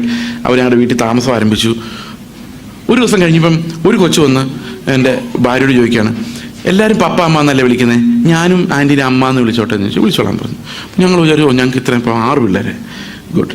ഇങ്ങനെ വിചാരിച്ചിരിക്കുമ്പം 1-2 ദിവസം കഴിഞ്ഞപ്പം ഈ പെൺകൊച്ചു വന്ന് എൻ്റെ ഭാര്യയോട് ചോദിക്കുക, ഞങ്ങൾ വെളിയിൽ ഭിക്ഷ യാചിക്കാൻ പോയി ഞങ്ങൾക്ക് ഒരു മാസം 2000-3000 രൂപ കിട്ടും, നിങ്ങളുടെ കൂടെ താമസിച്ചാൽ നിങ്ങൾ എത്ര രൂപ തരും? അപ്പോൾ എൻ്റെ ഭാര്യ പറഞ്ഞു, പൈസ ഒന്നും തരാൻ പറ്റില്ല, നിങ്ങൾക്ക് വിദ്യാഭ്യാസം തരാം, പഠിപ്പിക്കാം, പിന്നെ ഡ്രസ്സ്, ആഹാരം, എന്താണ് നിങ്ങൾക്ക് വേണ്ടതെല്ലാം തരാം. പിന്നെ ഏറ്റവും വലിയ കാര്യം, നിങ്ങൾ ആ വഴിയിൽ വെച്ച് ആരെങ്കിലും നിങ്ങൾ ആരാന്ന് ചോദിച്ചു കഴിഞ്ഞാൽ ചേസിൻ്റെ സുധയുടെ പിള്ളേരെന്ന് പറഞ്ഞു. അപ്പം മക്കൾ, അപ്പനും അമ്മയും സഹോദരങ്ങൾ, ഇതെല്ലാം നിങ്ങൾക്ക്, അത് കൂടുതലൊന്നും നിങ്ങൾക്ക് തരാൻ ഇല്ല. പിന്നെ വലുതാകുമ്പോൾ നിങ്ങൾക്ക് ഇഷ്ടമുള്ളവരെ സമ്പാദിക്കുക, എന്ത് വേണമെങ്കിലും ചെയ്യാം എന്ന് പറഞ്ഞു. അവർക്കത് ഇഷ്ടപ്പെട്ടില്ല. അവർ മധുരയാടി ഓടി പോയി. 2 ആഴ്ച കഴിഞ്ഞ് ഞാനും എൻ്റെ ഭാര്യ കണ്ട് മാർക്കറ്റിൽ നിൽക്കുമ്പം ഒരു വിളി കേൾക്കുക, പപ്പ എന്നൊരു വിളി. തിരിഞ്ഞു നോക്കി ഈ പിള്ളേരുണ്ട്, അതിൻ്റെ കൂടെ ഒരു 5-6 പിള്ളേരുണ്ട്. നിങ്ങൾ ആലോചിക്കുക ആ ദുരവസ്ഥ എന്തോ. അപ്പം ഞാൻ എൻ്റെ ഭാര്യയോട് പറഞ്ഞു, നമുക്കുള്ള നേരത്തെ രക്ഷപ്പെടാം. കാരണം മറുപടി പറയാം, അവർക്ക് വീടറിയാൻ വേണേൽ വീട്ടിലോട്ട് വന്നാൽ മതിയല്ലോ. കാരണം ഞങ്ങൾക്ക് തെലുങ്ക് അറിയത്തില്ല ഇത് എക്സ്പ്ലെയിൻ ചെയ്യാൻ. ഇവർ വന്ന് എന്ത് സംസാരിച്ചാലും നമുക്ക് മറുപടി മുറിത്തെലുങ്കിലാണ് അവരോട് സംസാരിക്കുന്നത്. ഈ കടക്കാരോടൊന്നും എക്സ്പ്ലെയിൻ ചെയ്യാൻ അറിയത്തില്ല. അപ്പോൾ ഞാൻ എൻ്റെ ഭാര്യയോട് പറഞ്ഞു, നമുക്കൊരു കാര്യം ചെയ്യാം, നമുക്ക് രക്ഷപ്പെടാം എന്ന് പറഞ്ഞ് ഞങ്ങൾ ഓട്ടോയിൽ കയറി തിരിച്ച് വീട്ടിലോട്ട് പോകണം. അപ്പം ഞാൻ കർത്താവിനോട് പറഞ്ഞു, കർത്താവേ എന്തൊരു നാണക്കേടായിപ്പോയി, ആ കടക്കാരെടുത്ത് നാളെ ഞങ്ങൾ എങ്ങനെ ചെല്ലും, അവരെന്ത് വിചാരിച്ച് കാണും, ഭിക്ഷാടന മാഫിയ വല്ലതും ആണെന്ന് വിചാരിച്ചോ, ഇവരെ ഇങ്ങനെ ഞങ്ങൾ രാവിലെ ഭിക്ഷയാചിക്കാൻ വേണ്ടിയിട്ട് ഞങ്ങളിങ്ങനെ സ്റ്റൈലായിട്ട് നടക്കുമെന്ന് വിചാരിച്ചോ, എന്ത് വിചാരിച്ചോ? ഒരു മറുപടിയും കിട്ടുന്നില്ല. കർത്താവ് പറഞ്ഞു, എനിക്ക് ഇങ്ങനത്തെ കുറേ പിള്ളേരുണ്ട്, പള്ളിയിലും കൺവെൻഷൻ ഗ്രൗണ്ടിലും എല്ലാം നിന്ന് അപ്പാ പപ്പാ അപ്പച്ചാ എന്ന് വയ്ക്കുന്ന കുറേ പിള്ളേർ. ഇവർക്കും പക്ഷെ എൻ്റെ മകൻ ജീവിക്കുന്ന ആ വീട്ടിൽ ആ ഒരു ആഗ്രഹത്തോടെ ജീവിക്കാൻ ഇഷ്ടമില്ല, കുപ്പ പറക്കി തിന്നാനാണ് ഇഷ്ടം. പക്ഷെ അവരെന്നെ അപ്പാ എന്ന് വിളിക്കുമ്പം എനിക്കുണ്ടാകുന്ന അപമാനം എന്താണെന്ന് ഞാൻ നിന്നെ ഒന്ന് കാണിച്ചു തന്നെന്ന് പറഞ്ഞു. അപ്പം ഞാൻ ആലോചിച്ചു, കർത്താവെ, ജീവിതത്തിൽ എപ്പോഴെങ്കിലും നിന്നെ പിതാവേന്ന് വിളിക്കുന്നുണ്ടെങ്കിൽ അതിൻ്റെ കാരണം പുത്രൻ ജീവിച്ച സ്ഥാനത്ത് അതേ ജീവൻ തന്ന് അതേ ആത്മാവിനെ തന്ന് പുത്രത്വത്തിൻ്റെ ആത്മാവിനെ തന്നെ നിർത്തിയേക്കുന്നുണ്ടാണ്. അപ്പം ഞാൻ ആ ആത്മാവിലല്ലാതെ ആ ആഗ്രഹത്തോടെ അല്ലാതെ യേശുവിനെ പോലെ ആകാനുള്ളൊരു ആഗ്രഹം പോലും ഇല്ലാതെ അവനെ പിതാവേന്ന് വിളിക്കുമ്പോൾ വി ആർ ഇൻസൾട്ടിങ് ഹിം എന്ന് ആണ് അതിനകത്ത് അർത്ഥം. അപ്പം എൻ്റെ പ്രാർത്ഥന, കർത്താവെ, ഞാൻ എവിടെ നിന്നെ പിതാവെന്ന് വിളിച്ചാലും ആൾക്കാർ പറയണം അവനത് വിളിക്കാം, കാരണം അവൻ്റെ പിതാവ് ദൈവം തന്നെയാണ് എന്ന് പറയത്തക്ക രീതിയിൽ നാം ദൈവത്തിൻ്റെ പേര് പറയുമ്പോൾ ദൈവം മഹത്വപ്പെടണം. പ്രാർത്ഥിക്കണ്ടേ? അതിനു വേണ്ടി പ്രാർത്ഥിക്കണം. എനിക്ക് രാവിലെ കഞ്ഞി കിട്ടാൻ പ്രാർത്ഥിക്കുകയൊന്നും വേണ്ട, കർത്താവ് കൃത്യമായിട്ട് തന്നിരിക്കും. പക്ഷെ ഇത് ഞാൻ പ്രാർത്ഥിച്ച് മേടിക്കണം, ദൈവത്തെ മഹത്വപ്പെടുത്താനുള്ള ഞാനിത് മുഴുവൻ കർത്തൃ പ്രാർത്ഥന എക്സ്പ്ലെയിൻ ചെയ്യാൻ പോവുകയല്ല, 1-2 ഭാഗങ്ങൾ മാത്രം. അടുത്ത വാക്യം ഇങ്ങനെയാണ്, നിന്റെ രാജ്യം വരണമേ. നിന്റെ രാജ്യം വരണേ എന്ന് പറഞ്ഞാൽ അതിനകത്ത് വേറൊരു പ്രാർത്ഥന ഉണ്ട്, എൻ്റെ രാജ്യം പോണേ. കാരണം എൻ്റെ രാജ്യം പോയാൽ ആരുടെ രാജ്യം വരുള്ളൂ? അപ്പൊ എന്തിനാ പ്രാർത്ഥിക്കുന്നത്? എൻ്റെ രാജ്യത്വം അവസാനിക്കാൻ വേണ്ടിയാ. അന്ന് ഏദൻ തോട്ടത്തിൽ ആ പഴം തിന്നപ്പോൾ എൻ്റെ രാജ്യം ഉണ്ടാവുമായിരുന്നു. ആ രാജ്യം തകർന്ന് ആരുടെ രാജ്യം വാഴണമെന്നിൽ ദൈവത്തിൻ്റെ ഇഷ്ടങ്ങൾ. അതാണ് അടുത്ത വാക്യം, നിന്റെ ഇഷ്ടം സ്വർഗത്തിലെ പോലെ ഭൂമി. അപ്പൊ പ്രാർത്ഥിച്ചില്ലെങ്കിൽ എന്ത് സംഭവിക്കും? പ്രാർത്ഥിച്ചില്ലെങ്കിൽ എൻ്റെ ഇഷ്ടം നടക്കും, ഞാൻ ഇഷ്ടമുള്ളിടത്ത് പോകും, ഞാൻ ഇഷ്ടമുള്ളത് കഴിക്കും, ഞാൻ ഇഷ്ടമുള്ള ആളോട് സംസാരിക്കും. പക്ഷെ പ്രാർത്ഥിച്ചു കഴിയുമ്പോൾ എൻ്റെ ഇഷ്ടമല്ല നടക്കുന്നത്, ദൈവത്തിൻ്റെ ഇഷ്ടം നടക്കുന്നത്. അപ്പം എൻ്റെ ഇഷ്ടം നടക്കാതെ, എൻ്റെ രാജ്യം വാഴാതെ ദൈവത്തിൻ്റെ രാജ്യം വാഴാൻ വേണ്ടിയും അവൻ്റെ ഇഷ്ടം എൻ്റെ ജീവിതത്തിൽ നടക്കാൻ വേണ്ടിയുമാണ് ഞാൻ പ്രാർത്ഥിക്കുന്നത്. അപ്പം അവൻ്റെ ഇഷ്ടം എൻ്റെ ജീവിതത്തിൽ നടന്നെങ്കിൽ മാത്രമേ അവൻ എന്തിനു വേണ്ടി എന്നെ തിരഞ്ഞെടുത്തോ ആ ഉദ്ദേശത്തിലേക്ക് പോകാൻ എനിക്ക് കഴിയുള്ളൂ. അല്ലെങ്കിൽ എൻ്റെ ഇഷ്ടത്തിന് പ്രാർത്ഥിച്ചാൽ ആ കാര്യങ്ങൾ നടന്നാൽ ഒരിക്കലും ദൈവത്തിൻ്റെ ഇഷ്ടം നിറവേറില്ല. ഞാൻ ഈ ലോകത്ത് ഒരുവിധമൊക്കെ ഓടി തീർത്ത് അങ്ങ് ഇല്ലാതെയാവുകയുള്ളൂ. അപ്പോൾ പ്രാർത്ഥിക്കുമ്പോൾ പറഞ്ഞിരിക്കുന്ന വേറൊരു കാര്യം, നമ്മൾ 25-ാം വാക്യത്തിലേക്ക് വരാം. 25, 24. 2 യജമാനന്മാരെ സേവിപ്പാൻ ആർക്കും കഴിയില്ല. അങ്ങനെ ചെയ്താൽ ഒരുത്തനെ പകച്ച് മറ്റവനെ സ്നേഹിക്കും, അല്ലെങ്കിൽ ഒരുവനോട് പറ്റിച്ചേർന്ന് മറ്റവനെ നിരസിക്കും. നിങ്ങൾക്ക് ദൈവത്തെയും മാമോനെയും സേവിപ്പാൻ കഴിയില്ല. അപ്പം എനിക്ക് ആദ്യം ചെറുപ്പകാലത്ത് ഇത് വായിക്കുമ്പോൾ വലിയൊരു കൺഫ്യൂഷൻ ഉണ്ടായിരുന്നു. എന്തുകൊണ്ട് ദൈവത്തെയും പിശാചിനെയും എന്ന് പറഞ്ഞില്ല? നാച്ചുറലി പോരാട്ടമായിരുന്നു തമ്മില, ദൈവവും പിശാചും തമ്മില, അല്ലേ? അങ്ങനെയല്ലേ നമ്മൾ വിചാരിച്ചിരിക്കുന്നത്?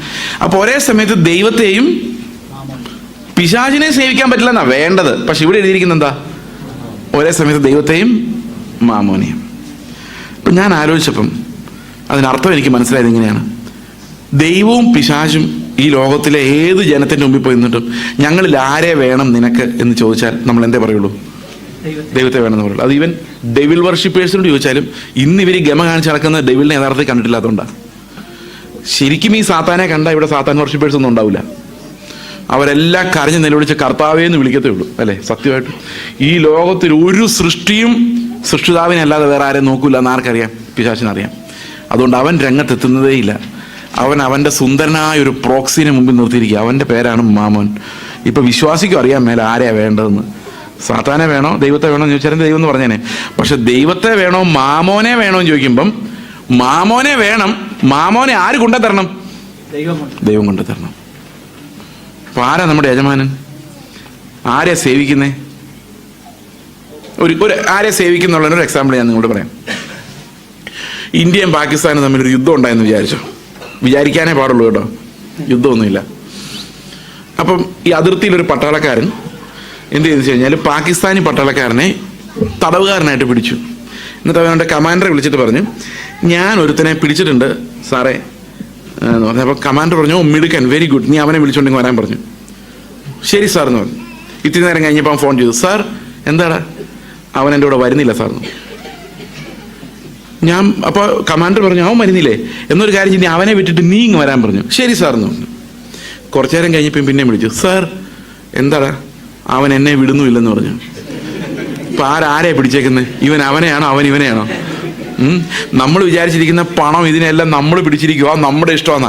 പക്ഷെ പണം നമ്മളെ ലോകം മുഴുവനിട്ട് ഓടിക്കാൻ ശക്തിയുള്ള സാധനമാണ് അല്ലേ? ഈ ഖത്തറിലേക്ക് പോകുമെന്ന് പറഞ്ഞാൽ ഖത്തറിലേക്ക് പോകും, അമേരിക്കയിലോട്ട് പോകാൻ പറഞ്ഞാൽ അമേരിക്കയിലോട്ട്. ആര് പറയണം? പണം പറയണം. പണം നമ്മളുടെ പറയാം കേരളത്തിലോട്ട് പോകും, അവിടെ വരുമാനം കേരളത്തിലോട്ട് പോകും. കാരണം നമ്മളെ അങ്ങോട്ടും ഇങ്ങോട്ടും ഓടിക്കാനുള്ള കഴിവ് ആർക്കുണ്ട്? പണത്തിനുണ്ട്. പക്ഷെ പണത്തോട് നോ പറയാനുള്ള കഴിവ് നമുക്കുണ്ടോ ഓടിക്കാൻ? ആരാരെയാ പിടിച്ചേക്കുന്നത്? മനസ്സിലായല്ലോ അല്ലേ? ഓക്കെ. അപ്പോൾ ഇവിടെ പറഞ്ഞിരിക്കുന്നത് 2 യജമാനന്മാരെ സേവിക്കാൻ സാധിക്കില്ല. നിങ്ങൾ ഏതെങ്കിലും ഒരു യജമാനനെ സേവിക്കുള്ളൂ, മറ്റവനെ ദ്വേഷിക്കും. അതുകൊണ്ട് നിങ്ങൾ എന്ത് ചെയ്യരുത്? അടുത്ത വാക്യം, 2 യജമാനന്മാരെ സേവിക്കാൻ പറ്റുമായിരുന്നേ കുഴപ്പമില്ലായിരുന്നു. പക്ഷെ 2 യജമാനന്മാരെ സേവിക്കാൻ പറ്റാത്തത് കൊണ്ട് 25-ാം വാക്യം വായിച്ചേ. അതുകൊണ്ട് ഞാൻ നിങ്ങളോട് പറയുന്നു. എന്തുകൊണ്ട് പറയുന്നു? 2 യജമാനന്മാരെ സേവിക്കാൻ സാധിക്കില്ല എന്നുള്ളത് കൊണ്ട് ഞാൻ നിങ്ങളോട് പറയുന്നു. എന്ത് പറയുന്നു? എന്ത് തിന്നും എന്ത് കുടിക്കുമെന്ന് നിങ്ങളുടെ ജീവനായിക്കൊണ്ടും എന്തുടുക്കുമെന്ന് ശരീരത്തിനായിക്കൊണ്ടും വിചാരപ്പെടരുത്. വിചാരപ്പെട്ട എന്ത് സംഭവിക്കും? വിചാരപ്പെട്ട എന്ത് സംഭവിക്കും? 2 യജമാനന്മാരെ സേവിക്കും. അത് നടക്കുകയല്ല. അതുകൊണ്ട് നിങ്ങൾ വിചാരപ്പെട്ടാൽ എന്ത് സംഭവിക്കും? നാളെ എങ്ങനെ നടക്കും, നാളെ എന്ത് ചെയ്യും, എൻ്റെ പിള്ളേരുടെ വിദ്യാഭ്യാസം, അവരുടെ കല്യാണം, ഇങ്ങനെ നിങ്ങൾ ചിന്തിച്ചു നോക്കിയോ? നിങ്ങൾ ദൈവത്തെ അല്ല, നിങ്ങൾ ആരെ സേവിക്കാൻ പോവാ? മാമോനെ സേവിക്കാൻ പോവാ. അതുകൊണ്ടാണ് പറഞ്ഞിരിക്കുന്നത്, ഉപജീവന ചിന്തകൾ, എങ്ങനെ ജീവിക്കും, എന്ത് കഴിക്കും, എന്ത് ഉടുക്കും എന്നുള്ള ചിന്തകൾ ഒരിക്കലും നമ്മളെ ഭാരപ്പെടുത്താൻ പാടില്ല. നമ്മുടെ പ്രാർത്ഥനയുടെ വിഷയം പോലും ആകുന്നത് ശരിയല്ല. ഓക്കെ. ഇതേ വാക്യം മുൻപോട്ട് വരുമ്പോൾ 31-ാം വാക്യം ഇങ്ങനെയാണ്: ആകയാൽ നാം എന്ത് തിന്നും എന്ത് കുടിക്കും എന്തുടുക്കും എന്നിങ്ങനെ നിങ്ങൾ വിചാരപ്പെടരുത്. ഇവയൊക്കെയും ജാതികൾ അന്വേഷിക്കുന്നു. സ്വർഗസ്ഥനായ നിങ്ങളുടെ പിതാവ് ഇതൊക്കെ നിങ്ങൾക്ക് ആവശ്യമെന്ന് അറിയുന്നുവല്ലോ. നമ്മൾ അവിടെയാണ് തുടങ്ങിയത് അല്ലേ? ദൈവം എല്ലാം അറിയുന്നു.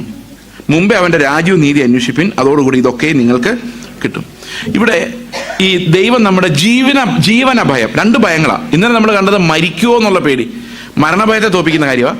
ഇന്ന് നമ്മൾ കാണുന്നത് ജീവനെ പേടി, ജീവന ഭയം. എങ്ങനെ ജീവിക്കും എന്നുള്ള ഭയത്തിൽ നിന്നുള്ള സ്വാതന്ത്ര്യമാണ്. ആ ഭയത്തിൽ നമ്മളെ സ്വതന്ത്രരാക്കാൻ വേണ്ടി കർത്താവ് പറഞ്ഞു, നിങ്ങൾ ദൈവത്തെ പിതാവേ എന്ന് വിളിച്ചോളാനാണ്. അതായത് അവൻ പിതാവിനെ പോലെയാണ്. അപ്പം നമ്മൾ ആരെ പോലെ ആയിരിക്കണം? മക്കളെ പോലെ ആയിരിക്കണം. ഞാൻ ഓർക്കുന്നുണ്ട്, എൻ്റെ ചെറുപ്പകാലത്ത് ഒരു 5 വയസ്സ് 5-ാം ക്ലാസ്സിൽ പഠിക്കുന്ന സമയം, 5-ാം ക്ലാസ്സിൽ നിന്ന് 6-ാം ക്ലാസ്സിലോട്ട് ജയിച്ച സമയം. അപ്പം ഞങ്ങൾ ഹൈ റേഞ്ചിലാണ്, ഇടുക്കിയിലാണ് ആ സമയത്ത്. അപ്പം ഞങ്ങൾക്ക് ഇടുക്കിയിൽ അന്ന് ഇഞ്ചി കൃഷി എന്ന് പറഞ്ഞൊരു പരിപാടിയുണ്ട്. നിങ്ങൾ എത്ര പേര് ഇഞ്ചി കൃഷി ചെയ്തിട്ടുണ്ടെന്ന് എനിക്കറിയാൻ വയ്യ. ഒരു പക്ഷേ ആരെങ്കിലുമൊക്കെ ചെയ്തിട്ടുണ്ടാവും. ഇഞ്ചി കൃഷി ചെയ്യാൻ വളരെ സിമ്പിളാണ്. വളരെ സിമ്പിളാന്ന് പറഞ്ഞാൽ പിള്ളേർക്കെല്ലാം പാർട്ടിസിപ്പേറ്റ് ചെയ്തൊരു ആഘോഷമായിട്ടാണ് ഇഞ്ചി കൃഷി നടത്തുന്നത്. ഒരു ചെറിയ മണ്ണും കൊണ്ട് ഇങ്ങനെ ചെറിയ എന്താ പറയുന്നതിന് തടമെടുത്ത് ഒരു ചെറിയ തൂമ്പ വെച്ച് ഇങ്ങനെ ചെറിയ ചെറിയ കുഴികളുണ്ടാക്കി ഒരു കുഞ്ഞ് ഇഞ്ചി കഷ്ണം ഓരോ കുഴിയിലും വെച്ച് ഒരിത്തിരി എല്ലുപൊടി അതിൻ്റെ മുകളിലിട്ട് പിന്നെ ഉണങ്ങിയ ചാണകം അതിൻ്റെ മുകളിൽ വെച്ച് പിന്നെ മണ്ണ് മൂടുക. ഇത്രയും പണിയുള്ളൂ.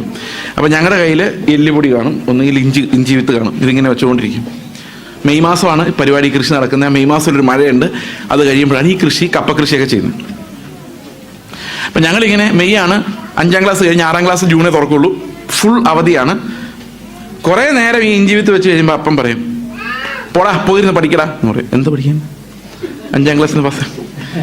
5-ാം ക്ലാസ്സിൽ നിന്ന് പാസ്സായപ്പോഴേ 6-ാം ക്ലാസ്സിൻ്റെ പുസ്തകം മേടിച്ച് വീട്ടിൽ വെച്ചിട്ടുണ്ട്. ഇപ്പം ഞാനിങ്ങനെ തടിയനായി മാറിയത് എങ്ങനെയാണെന്ന് മനസ്സിലായി. ഒരു പണിയും ചെയ്തിട്ടില്ല. പണി ചെയ്യാൻ അപ്പനും അമ്മയും സമ്മതിച്ചിട്ടില്ല. ചെറുപ്പകാലം തൊട്ട് ഇങ്ങനെ തന്നെയായിരുന്നു. അപ്പം ഞാൻ എൻ്റെ അപ്പനോട് പറയാ, എൻ്റെ അപ്പൻ എന്നോട് ആകെ ഒരു കാര്യം പറഞ്ഞുള്ളൂ, പഠിക്കുക. ഒരു പണിയും ചെയ്യും. അപ്പം ഞാൻ എൻ്റെ അപ്പനോട് പറയാ, അപ്പാ ഞാൻ ഈ ഇഞ്ചി കൃഷി നടത്തിയില്ലെങ്കിൽ നമ്മൾ എങ്ങനെ ജീവിക്കും? അതായത് ഞാൻ ഈ എല്ലുപൊടി ഇവിടെ ഇട്ടില്ലെങ്കിൽ നമ്മൾ എങ്ങനെ ജീവിക്കും? ഞാൻ അപ്പനോട് ചോദിച്ചാൽ അപ്പൻ എന്ത് പറയും? എടാ, നീ ഈ പണി ചെയ്തിട്ടാണോ നമ്മളിവിടെ ജീവിക്കുന്നേ? കയറി പോടാന്ന് പറയത്തില്ലേ? പറയോ ഇല്ലയോ? പറയും. പക്ഷെ അതേസമയത്ത് എനിക്ക് അപ്പനില്ലെങ്കിലോ ഞാൻ അവിടെ ഇഞ്ചി കൃഷി ചെയ്യേണ്ടി വരും, മറ്റു പറമ്പിലും പോയി കൃഷി ചെയ്യേണ്ടി വരും അല്ലേ? ഇവിടെ കർത്താവ് പറയുന്ന ഇത്രയേ ഉള്ളൂ, നിങ്ങൾക്കൊരു അപ്പനുണ്ടെന്ന് നിങ്ങൾ വിചാരിച്ചാൽ നാളെ ഇതെങ്ങനെ നടക്കുമെന്ന് നിങ്ങൾ ചിന്തിക്കരുത്. കാരണം ഇതൊക്കെ തരാൻ കഴിവുള്ള ഒരു അപ്പൻ നിങ്ങൾക്ക് ഉണ്ട്. ഇത് ചിലപ്പോൾ നമ്മൾ മറന്നുപോകും. ഞങ്ങളുടെ മിഷണറി ലൈഫിൽ പല സമയത്ത് ഞങ്ങളിത് മറന്നു പോയിട്ടുണ്ട്. ഒരു ദിവസം രാവിലെ എഴുന്നേറ്റ് എൻ്റെ ഭാര്യ ഉണ്ടോയെന്ന് പറഞ്ഞു, മിഷൻ ലൈഫിൽ ആന്ധ്രയിൽ വെച്ച് എല്ലാം തീർന്നു കേട്ടോ, അരി എല്ലാം. ഞാൻ പറഞ്ഞു, ആണോ? ഉച്ച വരെ ഉള്ളതേ ഉള്ളൂ. എന്തൊക്കെ തീർന്നു? അരിയില്ല, വാടക കൊടുക്കേണ്ട ഡേറ്റായി, മുളകില്ല, ഉപ്പില്ല, ടൂത്ത് പേസ്റ്റ് ഇല്ല, പിന്നെ എന്തോ ഒരു സാധനം ഉണ്ടായിരുന്നു, സോപ്പ് ഇല്ല. അപ്പോൾ ഞാൻ പറഞ്ഞു ഉച്ചവരെ ഉണ്ടല്ലോ, നമ്മുടെ രാവിലത്തെ കാര്യങ്ങളെല്ലാം കഴിഞ്ഞല്ലോ. ഉച്ചവരെ ഉള്ളതുണ്ട്. എന്നാൽ പിന്നെ നോക്കാം എന്ന് പറഞ്ഞു. 12 പേരാണ് ഞങ്ങളുടെ വീട്ടിൽ താമസിക്കുന്നത്. ഏറ്റവും ഇളയതിന് 1.25 വയസ്സുള്ളൂ. ഒരു 7 മണിയായി 8 മണിയായി, ഒരു അനക്കവും ഇല്ല. ഞാൻ ഇപ്പോൾ കർത്താവിന് പറഞ്ഞു, കർത്താവേ, ഞാൻ നിന്നോട് ഒറ്റ കാര്യം ചോദിച്ചിട്ടുള്ളൂ. സമ്പത്ത് വേണ്ട, വീടുണ്ടാക്കാൻ പോകുന്നില്ല, അസറ്റ് ഉണ്ടാക്കാൻ പോകുന്നില്ല, ഒന്നുമില്ല. പക്ഷെ അനുദിനം ഉള്ള ആഹാരം നീ തരാമെന്ന് എനിക്ക് വാഗ്ദത്തം പറഞ്ഞായിരുന്നു. ഈ കുഞ്ഞുങ്ങളെയും കൊണ്ട് ഞാൻ എന്ത് ചെയ്യും? പിറുപിറുപ്പന് അതിൻ്റെ പേരാണ് പിറുപിറുപ്പ്, സംശയം. 8 മണിയായപ്പോൾ ഒരു കാറ് വന്ന് ഞങ്ങളുടെ വീടിന് മുമ്പിൽ നിന്നു. ആ കാറിൻ്റെ ഡിക്കി തുറന്ന ഒരാൾ 25 കിലോ ചാക്ക് അരി എടുത്തുകൊണ്ട് വെച്ച്. Normal, no miracle. അടുത്ത് വരുന്ന സാധനം ഒരു പാക്കറ്റ് ഉപ്പ്. That was a miracle. കാരണം 7 രൂപയുള്ളൂ. അപ്പോൾ ഒരാൾ കഷ്ടപ്പെട്ട് 1 കിലോ ഉപ്പ് മേടിക്കണമെങ്കിൽ ആരോ പറഞ്ഞിട്ടുണ്ട് അത് മേടിക്കാൻ. ഒരു പാക്കറ്റ് മുളക് പൊടി, ഒരു ബാത്തിങ് സോപ്പ്, മെഡിമിക്സ് ചെറുതൊരെണ്ണം, ഒരു ടൂത്ത് ബ്രഷ്, ടൂത്ത് പേസ്റ്റ്, ഇത്രയും സാധനങ്ങൾ. പിന്നെ ഞങ്ങൾ ചോദിക്കാത്തൊരു സാധനം ഉണ്ടായിരുന്നു, തൈരുമുളക് ഒരു പാക്കറ്റ്. അത് ഞങ്ങൾ ആവശ്യപ്പെട്ടതല്ല. കർത്താവിനോട് പറഞ്ഞു, ഇത്രയേ ഉള്ളൂ, നിന്റെ ഓരോരോ പാത്രത്തിലും എന്തുമാത്രം ഉണ്ടെന്ന് എനിക്ക് അറിയാം. അങ്ങനെ അറിയാവുന്ന ഒരു ദൈവമാണ് നമ്മൾ. അതുകൊണ്ടാണ് പറയുന്നത്, എന്ത് തിന്നും എന്ത് കുടിക്കും എന്നുള്ളതിനെക്കുറിച്ച് നിങ്ങൾ ഒരു കാരണവശാലും ഭാരപ്പെടരുത്. ഇതെല്ലാം തക്ക സമയത്ത് തരാൻ ദൈവത്തിന് സാധിക്കും. പക്ഷെ നിങ്ങൾ അതുകൊണ്ട് പ്രാർത്ഥിക്കുമ്പോൾ ജാതികളെ പോലെ നിലവിളിക്കരുത്, ഉത്കണ്ഠയിൽ നിന്ന് പ്രാർത്ഥിക്കരുത്, വീണ്ടും വീണ്ടും അയ്യോ അയ്യോ കർത്താവേ എന്ന് പറഞ്ഞ് നിലവിളിക്കരുത്. കാരണം നിങ്ങൾക്കൊരു പിതാവ് ഉണ്ടെന്നുള്ള കാര്യം നിങ്ങൾ മറന്നു പോകരുത്. അങ്ങനെ ആകുമ്പോൾ നമ്മുടെ പ്രാർത്ഥനകൾക്കെല്ലാം ഒരു വലിയ രൂപാന്തരം ഉണ്ടാകണം. നമ്മുടെ പ്രാർത്ഥനകൾ, പിതാവുള്ള മക്കൾ എന്തിനു വേണ്ടി കരയുന്നോ അതിനു വേണ്ടിയേ കരയാവൂ. മനസ്സിലാവുന്നുണ്ടോ ഞാൻ പറയുന്നത്? ബാക്കിയെല്ലാം ഒരു ട്രസ്റ്റാണ്. ദൈവം എന്നെ നടത്തിക്കോളും. ഞാൻ എൻ്റെ ജീവിതത്തിൽ ഒരിക്കൽ പോലും പ്രാർത്ഥിച്ചിട്ടില്ല ഭൗതികമായ ഒരു കാര്യത്തിന് വേണ്ടി. കാരണം ദൈവം തരുമെന്നുള്ളൊരു ബോധ്യം ഇന്നേ വരെ തന്നിട്ടുണ്ട്. ആവശ്യമുള്ളത് തന്നില്ലെങ്കിൽ വേണ്ട. ദൈവത്തിന് വേണ്ടെങ്കിൽ പിന്നെ നമുക്ക് എന്തിനാ, അല്ലേ? ചില ആൾക്കാർ പള്ളി പണിയാൻ വേണ്ടി പിരിവെടുക്കുന്നതാണ്. പള്ളി പണിയാൻ വേണ്ടി പിരിവ്. എനിക്കിത് മനസ്സിലാകുന്നില്ല. ദൈവത്തിന് പള്ളി പണിയണമെങ്കിൽ ദൈവം പൈസ തന്നോളൂ, അല്ലേ? നമ്മൾ ദൈവത്തിന് വേണ്ടി പിരിക്കേണ്ട കാര്യമുണ്ടോ? ഒരു ആവശ്യമില്ല. ദൈവത്തിന് അറിയാം, അവന് ശക്തിയുണ്ട്, അവൻ എന്തും ചെയ്യാനുള്ള അധികാരമുണ്ട്. Okay, alright. അപ്പം എന്താണ് പിന്നെ നമ്മൾ പ്രാർത്ഥിക്കേണ്ടത്? അതാണ് നമ്മുടെ വിഷയം. പ്രാർത്ഥിക്കാൻ ഒത്തിരി വിഷയങ്ങൾ ആവശ്യമാണ്, അല്ലേ? കർത്താവ് പറഞ്ഞേക്കുന്ന ആത്മാവിന് എത്ര വേണേലും ചോദിച്ചോളാൻ പറഞ്ഞിട്ടുണ്ട്. അതും മുട്ട് അന്വേഷിക്കുവിൻ, നിങ്ങൾ കണ്ടെത്തും, മുട്ടുവിൻ നിങ്ങൾ തുറക്കപ്പെടും, ഇടപെടാതെ പ്രാർത്ഥിക്കുക. കർത്താവേ, നീ ജീവിച്ച പോലെ ഈ നാട്ടിൽ ജീവിക്കാൻ നിന്റെ ആത്മാവിന്റെ സമൃദ്ധി എനിക്ക് നീ നൽകണമേ. അതെത്ര പ്രാർത്ഥിച്ചാലും കർത്താവിന് ഇഷ്ടമാണ്. പ്രാർത്ഥിക്കുന്നതനുസരിച്ച് നമ്മളുടെ ആത്മാവിന്റെ നിറവ് വർദ്ധിച്ചുകൊണ്ടേയിരിക്കും. ആഗ്രഹം സ്വർഗത്തിലേക്കാകുമ്പോൾ, അതിന്റെ നീതിയെക്കുറിച്ചാകുമ്പോൾ, നമുക്ക് ഈ ലോകത്ത് ആവശ്യമുള്ള ദൈവം തന്നോളൂ, അതിനെക്കുറിച്ച് നോക്കണ്ട, തരുന്നില്ല എന്നൊക്കെയുള്ള ദൈവത്തിന്റെ കാര്യം. പക്ഷെ നമ്മുടെ ലക്ഷ്യം, നമ്മുടെ ഞരക്കങ്ങൾ യേശുവിലേക്ക്, ദൈവരാജ്യത്തിലേക്ക്, അതിന്റെ നീതിയിലേക്ക് ആകണം. ഓക്കെ, നമുക്ക് പ്രാർത്ഥനയുടെ ഒരു ചെറിയ സാമ്പിൾ നമുക്ക് നോക്കാം. അപ്പോസ്തലനായ പൗലോസ് എങ്ങനെയാണ് പ്രാർത്ഥിക്കുന്നതെന്ന് നമുക്ക് ഒന്ന് നോക്കാം. എഫേസ്യ ലേഖനം 3-ാം അധ്യായത്തിന്റെ 16 മുതലുള്ള വാക്യങ്ങൾ നമുക്ക് വായിക്കാം. എന്നിട്ട് നമ്മളത് ജസ്റ്റ് ഒന്ന് വായിച്ചായിരുന്നു. നമുക്കത് ഇത്തിരി ഡീറ്റെയിൽ ആയിട്ട് നോക്കാം. ഒരു പ്രാർത്ഥന. അവൻ തന്റെ മഹത്വത്തിന്റെ ധനത്തിനൊത്തവണ്ണം അവന്റെ ആത്മാവിനാൽ നിങ്ങൾ അകത്തെ മനുഷ്യനെ സംബന്ധിച്ച് ശക്തിയോടെ ബലപ്പെടേണ്ടതിന്. അപ്പം അകത്തെ മനുഷ്യൻ ശക്തിയോടെ ബലപ്പെടണമെങ്കിൽ എന്ത് വേണം? അവന്റെ മഹത്വത്തിന്റെ ധനത്തിനൊത്തവണ്ണം. വായിച്ചത്, തന്റെ മഹത്വത്തിന്റെ ധനത്തിനൊത്തവണ്ണം അവന്റെ ആത്മാവിനാൽ നിങ്ങളുടെ അകത്തെ മനുഷ്യൻ. അപ്പം അകത്തെ മനുഷ്യൻ ശക്തനാകണമെങ്കിൽ ആത്മാവിനല്ലേ പറ്റുള്ളൂ. അത് ഏത് ധനത്താലേ പറ്റുള്ളൂ? യേശുവിന്റെ മഹത്വത്തിന്റെ ധനത്താലേ പറ്റുള്ളൂ. ഓക്കെ, എന്തായിരുന്നു യേശുവിന്റെ മഹത്വത്തിന്റെ ധനം? അത് ചിന്തിക്കുന്നതിന് മുമ്പ് നമുക്ക് ഇങ്ങനെ ചിന്തിച്ചു നോക്കാം. നമ്മുടെ പുറമേയുള്ള മനുഷ്യനെ ശക്തമാക്കുന്ന എന്താണ്? ഇപ്പൊ ചേസ് എന്ന് പറയുന്ന ഒരാളെ നിങ്ങൾ കാണുന്നുണ്ടല്ലോ, എന്താ എന്റെ ശക്തി? അല്ലെ, എന്റെ കാര്യം വിട്ടേരെ, നിങ്ങളുടെ കാര്യം നോക്കി, നിങ്ങളൊന്ന് കണ്ണാടി നോക്കി ഇന്നുമായിട്ട് വീട്ടിൽ പോയിട്ട്, ഞാൻ ആരാണ്? എന്നെ ആളുകൾ എന്ത് കാരണത്താലാണ് അംഗീകരിക്കുന്നത്? അതാണ് ഈ പുറം മനുഷ്യൻ. വിദ്യാഭ്യാസം, അല്ലേ? ഈ ലോകത്തെ പുറം മനുഷ്യൻ ശക്തനാണ്. എന്തെല്ലാം വേണം?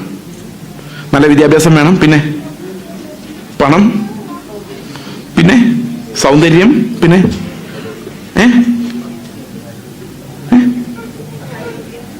എന്തോ കേട്ടില്ല, പൊസിഷൻ, പദവി.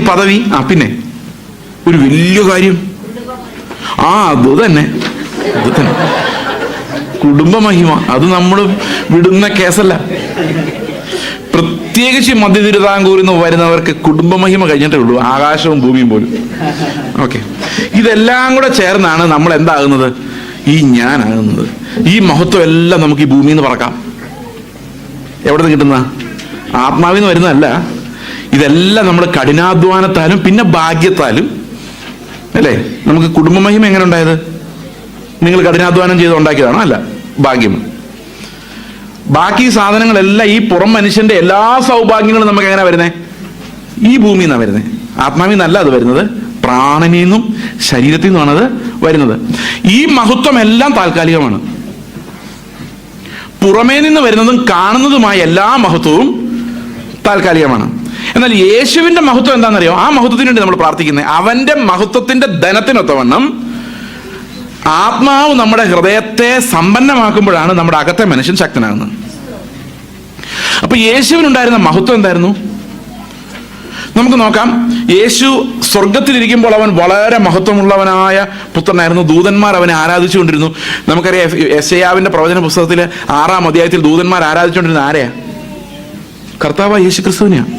അത് യോഹന്നാന്റെ സുവിശേഷം 12-ാം അധ്യായത്തിൽ പറയുന്നുണ്ട്, യെശയ്യാവ് അവന്റെ തേജസ് കണ്ട് അവനെക്കുറിച്ച് പ്രവചിച്ചുകൊണ്ടാണ് ഇങ്ങനെ പറഞ്ഞതെന്ന്. അപ്പൊ യേശു ക്രിസ്തു അത്ര ആരാധ്യനായി സ്വർഗത്തിലിരുന്ന കർത്താവ് അതേ തേജസ്സോടെ ഈ ഭൂമിയിൽ വന്ന് ഇറങ്ങി ജീവിച്ചിരുന്നെങ്കിൽ നമ്മൾ ഒരാൾ പോലും കർത്താവിന്റെ മുമ്പിൽ പോയി നിൽക്കാൻ പറ്റില്ലായിരുന്നു. പറ്റുമായിരുന്നോ? മനസ്സിലാവുന്നുണ്ടോ പറയുന്നത്? എല്ലാം ബോധം കിട്ടുപോയനെ. അതുകൊണ്ട് കർത്താവ് ഈ ഭൂമിയിലേക്ക് വന്നപ്പോൾ അവനൊരു ചെറിയ മാറ്റം ആ തേജസ്സിൽ വരുത്തി. അതെന്താ നമുക്ക് നോക്കാം. യോഹന്നാന്റെ സുവിശേഷം 1-ാം അധ്യായത്തിന്റെ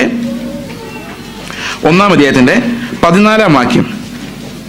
വചനം ജഡമായി തീർന്നു, കൃപയും സത്യവും നിറഞ്ഞവനായി നമ്മുടെ ഇടയിൽ പാർത്തു. ഞങ്ങൾ അവന്റെ തേജസ് കണ്ടോ? തേജസ്, മഹത്വം എങ്ങനെ കണ്ടു? പിതാവിൽ നിന്ന് ഏകജാതനായവന്റെ തേജസ്സായി കണ്ടു. അപ്പൊ യേശു വന്നപ്പോ ഭയങ്കര തേജസ്സോടെയാണോ വന്നത്? അല്ല. ഇംഗ്ലീഷിലെ വാക്യം ഒന്ന് വായിക്കാം. അത് 14. The word became flesh, വചനം ജഡമായി തീർന്നു, and dwelt among us, നമ്മുടെ ഇടയിൽ പാർത്തു, and we beheld his glory, ഞങ്ങൾ അവന്റെ തേജസ്സിനെ കണ്ടു, the glory as of the only begotten of the Father, പിതാവിൽ നിന്ന് ഏകജാതനായവന്റെ തേജസ്സായി കണ്ടു, full of grace and truth. എങ്ങനെയാ കണ്ടത് ആ തേജസ്സിനെ? തേജസ്സിനെ എങ്ങനെയാ കണ്ടത്? കൃപയും സത്യവും നിറഞ്ഞതായി കണ്ടു. അപ്പൊ യേശു ഈ ഭൂമിയിലേക്ക് ഇറങ്ങി വന്നപ്പോൾ സ്വർഗീയ തേജസ്സിനെ അവൻ എങ്ങനെ മാറ്റി? കൃപയും സത്യവുമാക്കി മാറ്റിയിട്ടാണ് വരുന്നത്. എന്താ കൃപ എന്ന് പറഞ്ഞ? പെട്ടെന്ന് പറഞ്ഞു. അർഹതയില്ലാത്ത സ്ഥാനത്ത് ലഭിക്കുന്ന. അങ്ങനെയാണെങ്കിൽ യേശുവിൽ എന്ത് നിറഞ്ഞിരിക്കുമായിരുന്നു? അർഹതയില്ലാത്ത ദാനങ്ങൾ. യേശുവിൽ അർഹതയില്ലാത്ത അപ്രൂവൽ നിറഞ്ഞിരിക്കുമായിരുന്നോ? ആയിരുന്നോ? ഞാനൊരു എക്സാമ്പിൾ പറയാം. നിങ്ങൾ ഈ പാട്ടുകളെല്ലാം കഴിഞ്ഞ രാവിലെ നല്ല പാട്ടുകൾ കേട്ടല്ലോ. എന്ത് കൃപയായിരുന്നു അല്ലേ എന്ന് പറഞ്ഞ എന്താ അർത്ഥം? എന്ത് അർഹതയില്ലാത്ത ദാനമായിരുന്നല്ലേ? അങ്ങനെയാണോ? ആണോ? ആ മനുഷ്യന്റെ സംസാരം എത്ര കൃപയുള്ള വർത്തമാനം എന്ന് പറഞ്ഞാൽ എന്താണ് നമ്മൾ ഉദ്ദേശിക്കുന്നത്? എന്ത് അർഹതയില്ലാത്ത ദാനമുള്ള, എന്ത് അർഹതയില്ലാത്ത അംഗീകാരമുള്ള സംസാരം എന്നാണ് ഉദ്ദേശിച്ചത്. ആണോ? അല്ലയോ? അല്ലല്ലേ? ഇപ്പൊ വേറെ എന്തോ ഒരു അർത്ഥം ഉണ്ടല്ലേ. ഇപ്പൊ കൃപയ്ക്ക് ബൈബിളിൽ 3 അർത്ഥങ്ങളുണ്ട്. ഡിക്ഷണറി നോക്കിയാൽ പ്രധാനമായിട്ടും പറയുന്ന അർത്ഥം എന്താണെന്നറിയോ? ഗ്രേസ്. ചിലപ്പോൾ നമ്മൾ പറയില്ലേ, എന്ത് ഗ്രേസാ ആളുടെ മുഖത്ത് എന്ന് പറഞ്ഞാൽ എന്താ അർത്ഥം? എന്ത് അർഹതയില്ലാത്ത. അങ്ങനെയാണോ പറയുന്നത്? യേശുവിൽ കൃപ നിറഞ്ഞിരിക്കുവായിരുന്നു പറയുമ്പോൾ നമ്മൾ എന്താ പറയുന്നത്? യേശുവിൽ അർഹതയില്ലാത്ത അംഗീകാരങ്ങൾ നിറഞ്ഞിരിക്കുവായിരുന്നാണോ? കൃപ എന്ന് പറഞ്ഞാൽ ശരിക്കും ഡിക്ഷണറി മീനിങ് നിങ്ങൾ നോക്കിയാൽ മതി. ഏതെങ്കിലും ഒരു ഡിക്ഷണറി പോയി നോക്കിയാൽ മതി, ഇന്റർനെറ്റിൽ പോയി നോക്കിയാലും മതി. ഗ്രേസ് എന്ന് പറയുന്നത് നമ്മുടെ പെരുമാറ്റത്തിലും നടപ്പിലും എല്ലാമുള്ള ഒരു ആകർഷകത്വമാണ്, ഒരു തേജസ്. അതായത് ഒരു ഒരു ഒരു നമ്മളെ ആകർഷിക്കാനൊരു കഴിവ്, ഒരു പ്ലീസിങ്. ശരിക്കും അതിന്റെ ഡെഫിനിഷൻ ഇതാണ്: grace is A quality that makes something attractive, beautiful and pleasing. നമുക്കത് കാണുമ്പോൾ ഒരു ഭയങ്കര ആനന്ദം ഉണ്ടാക്കുന്നു. ചിലരുടെ ചിരി കാണുമ്പോൾ ഒരു ആനന്ദം ഉണ്ടാവും, നല്ല ചിരി എന്ന് പറയും. കാരണം അതൊരു ഹൃദയം തുറന്ന ചിരിയാണ് ഞാൻ ഉദ്ദേശിച്ചത്. ഹൃദയം തുറന്ന ചിരി കാണുന്ന രസമാണ് അല്ലെ? വക്രിച്ച ചിരികളെക്കാളും കളിപ്പിക്കുന്ന ചിരികളെക്കാളും രസമാണ് എന്തിന്? ഹൃദയം തുറന്ന ചിരി. ഇപ്പൊ ചില മുഖങ്ങളിൽ ഈ ഗ്രേസ് ഞാൻ ഓർക്കുന്നുണ്ട്. ഒരു ദിവസം ഞാനും എൻ്റെ ഒരു ഫ്രണ്ടും കൂടെ ചെന്നൈ റെയിൽവേ സ്റ്റേഷനിൽ നിൽക്കാം. ഒരാളെ കാണാൻ വേണ്ടിയാണ്. ചെന്നൈ റെയിൽവേ സ്റ്റേഷൻ ഭയങ്കര തിരക്കാണ്. അപ്പം ഞങ്ങളിങ്ങനെ തിരക്ക് പിടിച്ച റെയിൽവേ സ്റ്റേഷനിൽ നിൽക്കുമ്പം എൻ്റെ കൂടെയുള്ള ഒരു മിഷണറി പുള്ളി പറഞ്ഞു, ദേ ആ ഗേറ്റ് തുറന്ന് നടന്ന് വരുന്ന മൂന്നാമത്തെ അവനാണ് നമ്മൾ കാണാനിരിക്കുന്നത്. ഞാൻ പറഞ്ഞു, അതെങ്ങനെ അറിയാം? നമ്മൾ ഇതുവരെ മുമ്പ് കണ്ടിട്ടില്ലോ. മീശ ഉണ്ട് താനും, വെള്ള ഷർട്ടല്ല ടീഷർട്ടാ. ഇത് എങ്ങനെ മനസ്സിലായി? പുള്ളി നിങ്ങൾ നോക്കിക്കോ, ആള് തന്നെയാണ്. അടുത്ത് വന്നപ്പോൾ ആള് തന്നെയാണ്. ഇതെങ്ങനെ മനസ്സിലായി എന്ന് ചോദിച്ചാൽ പുള്ളി പറയാ, അയാളുടെ മുഖം നോക്കി അറിയാൻ മേലെ, അയാളുടെ മുഖത്തൊരു തേജസ് ഉണ്ട്. ഞാൻ നോക്കിയിട്ട് കണ്ടില്ല കേട്ടോ, സത്യമായിരുന്നു. ഇത് യേശുവിന്റെ തേജസ് എന്ന് പറയുന്നത് ഭയങ്കര ഒരു അട്രാക്ഷൻ ആയിരുന്നു. ഒരു മനുഷ്യനും അവനെ വിട്ടുപോകാൻ തോന്നാത്ത പോലെ 2 ദിവസമായാലും 3 ദിവസമായാലും അവന്റെ വചനം അങ്ങ് കേട്ടുകൊണ്ടിരിക്കാൻ തോന്നുമായിരുന്നു. ഇപ്പൊ നിങ്ങൾ എന്റെ വചനം അങ്ങനെ കേട്ടുകൊണ്ടിരിക്കൂല, കാരണം എനിക്ക് ആ കൃപയില്ല. യേശു അങ്ങനെയായിരുന്നു. Yeshu was full of grace. Full of grace മാത്രമല്ല, അവൻ പറഞ്ഞത് മുഴുവൻ സത്യമായിരുന്നു. ട്രൂത്തും കറക്റ്റ്നെസ്സും തമ്മിൽ വ്യത്യാസമുണ്ട്. ഞാൻ കഴിഞ്ഞ ദിവസം ഒരു എക്സാമ്പിൾ അതിനു വേണ്ടി പറഞ്ഞായിരുന്നു. ഈ കറക്റ്റ്നെസ് എന്ന് പറഞ്ഞാൽ ഓരോ സ്ഥലത്തും അതിനൊരു പശ്ചാത്തലമുണ്ട്. ഒരു പശ്ചാത്തലത്തിൽ അത് ശരി അല്ലെ. ഇവിടെ വരുമ്പോൾ നിങ്ങളെ പുകഴ്ത്തി പറയുന്നത് ശരി, അപ്പുറത്ത് ചെല്ലുമ്പോൾ അപ്പുറത്തുള്ളവരെ പുകഴ്ത്തി പറയുന്നത് ശരി. സത്യം എന്താ? ഇന്ന് ഈ ഭൂമിയിൽ മൊത്തം ഈ ശരികളുടെ കാലമാണ്. ഞാൻ ഓർക്കുന്നുണ്ട് 1995 ജനുവരി മാസം 1-ാം തീയതി ദ ഹിന്ദു പത്രത്തിൽ അന്ന് ഒരു ഫോളിയോ എന്ന് പറഞ്ഞൊരു ആർട്ട് സെക്ഷൻ കൊടുക്കുമായിരുന്നു. അപ്പൊ അതിനകത്ത് ഞാൻ അന്ന് വന്നൊരു ആർട്ടിക്കിൾ ഞാൻ ഇപ്പോൾ ഓർക്കുന്നുണ്ട്. ഒരു തമിഴ്നാട്ടിൽ മദ്രാസിലും കണ്ടൊരു ബ്രാഹ്മൺ പെൺകുട്ടി, അവളുടെ വീട്ടില് നോൺ വെജിറ്റേറിയന്റെ കാര്യം ആരെങ്കിലും പറഞ്ഞോളൂ, അപ്പൊ തന്നെ വൊമിറ്റ് ചെയ്യും. സെക്കൻഡിൽ വൊമിറ്റ് ചെയ്യും. ഭയങ്കര ഇറിറ്റേഷനാ. പക്ഷെ കൂട്ടുകാരുടെ കൂടെ പോയിരുന്ന് ബീഫും ചിക്കനും എല്ലാം കഴിക്കും, നോ പ്രോബ്ലം. ഇത് മനഃപൂർവ്വമല്ല, അഭിനയമല്ല, അങ്ങനെയാണ്. കാരണം എവിടെയാണോ നമ്മൾ ഫിറ്റ് ആകുന്നത് അവിടെ ബെസ്റ്റ് ആവുക. അതാണ് അവിടെ അത് ശരി, ഇവിടെ ഇത് ശരി. അത് ഞാൻ കഴിഞ്ഞ ദിവസം പറഞ്ഞ ടീച്ചർമാർ ചോദിക്കുമ്പം പരിണാമം അത് ശരി, അവിടെ 2 മാർക്ക്. സൺഡേ സ്കൂളിൽ ചോദിക്കുമ്പം ദൈവം സൃഷ്ടിച്ചത്, അവിടെ 2 മാർക്ക്. അവിടെ അത് ശരി, ഇവിടെ ഇത് ശരി. സത്യം. പക്ഷെ യേശു പറഞ്ഞതെല്ലാം സത്യമാണ്. സത്യം എന്ന് പറഞ്ഞാൽ അതിന് മാറ്റമില്ല. ടൈം കൊണ്ട് മാറാൻ പറ്റാത്തതിനാണ് സത്യം എന്ന് പറയുന്നത്. അപ്പൊ കർത്താവ് സത്യമായത് മാത്രം തിരഞ്ഞെടുക്കുകയും സത്യം മാത്രം പറയുകയും, ശരികളല്ല, താൽക്കാലിക ശരികളല്ല, പെർമനന്റ് സത്യങ്ങൾ മാത്രം. അതാ കർത്താവ് പറഞ്ഞത്, ഞാൻ പറയുന്നത് സത്യമാണ്, അത് നിങ്ങളെ വിടുവിക്കും. നിങ്ങൾ ശരി അറിഞ്ഞല്ല നിങ്ങൾ രക്ഷപ്പെടുന്നത്, സത്യം നിങ്ങൾ അറിയുകയും സത്യം നിങ്ങളെ സ്വതന്ത്രരാക്കുകയും ചെയ്യും. അപ്പോൾ ആ സത്യം പറയുന്ന ആൾക്ക് ഭയങ്കര കൃപയായിരുന്നത് കൊണ്ട് ഏത് കൊച്ചിനും യേശുവിന്റെ അടുത്തേക്ക് ഓടിച്ചെല്ലാൻ കഴിയുമായിരുന്നു. ഈ കൃപയും സത്യവുമാണ്. സത്യം എന്തിനെ കാണിക്കുന്നു? അവന്റെ ദൈവത്വത്തെയാണ് കാണിക്കുന്നത്, ഇറ്റേണിറ്റിയാണ് കാണിക്കുന്നത്. കാരണം അലീത്തിയ എന്നുള്ള ഗ്രീക്ക് വാക്ക് സമയം കൊണ്ട് മാറാത്തത് എന്നാണ് സൂചിപ്പിക്കുന്നത്. കൃപ എന്ന് പറഞ്ഞാൽ അവന്റെ മനോഹരത്വമാണ്. ഇത് രണ്ടും കൂടെ ഈ ശിഷ്യന്മാർ എപ്പോഴും കണ്ടോണ്ടിരിക്കുക. അവർ പറയാ, പിതാവിൽ നിന്ന് ഏകജാതനായവന്റെ തേജസ് ഞങ്ങൾ കണ്ടത് എങ്ങനെയാണ്? ഈ കൃപയാലാണ്. 16-ാം വാക്യം നോക്കിയേ. അവന്റെ കൃപയുടെ നിറവിൽ നിന്ന് നാം ഓരോരുത്തരും കൃപയുടെ മേൽ കൃപ പ്രാപിച്ചിരിക്കുന്നു എന്ന് പറഞ്ഞാൽ അതിനർത്ഥം യേശുവിന്റെ കൂടെ നമ്മൾ നടക്കുമ്പോൾ യേശു സംസാരിച്ച രീതി, യേശു ഓരോ പ്രശ്നങ്ങളെ സമീപിക്കുന്ന രീതി അല്ലെ.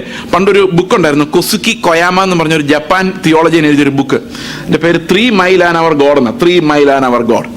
ഞാനിതിൻ്റെ ബുക്കിൻ്റെ കവർ മാത്രമേ കണ്ടിട്ടുള്ളൂ, മറിച്ചു പോലും നോക്കിയിട്ടില്ല. ഞങ്ങളുടെ ബൈബിൾ കോളേജിലെ ലൈബ്രറിയിൽ ബുക്ക് ഇരിപ്പുണ്ടായിരുന്നു.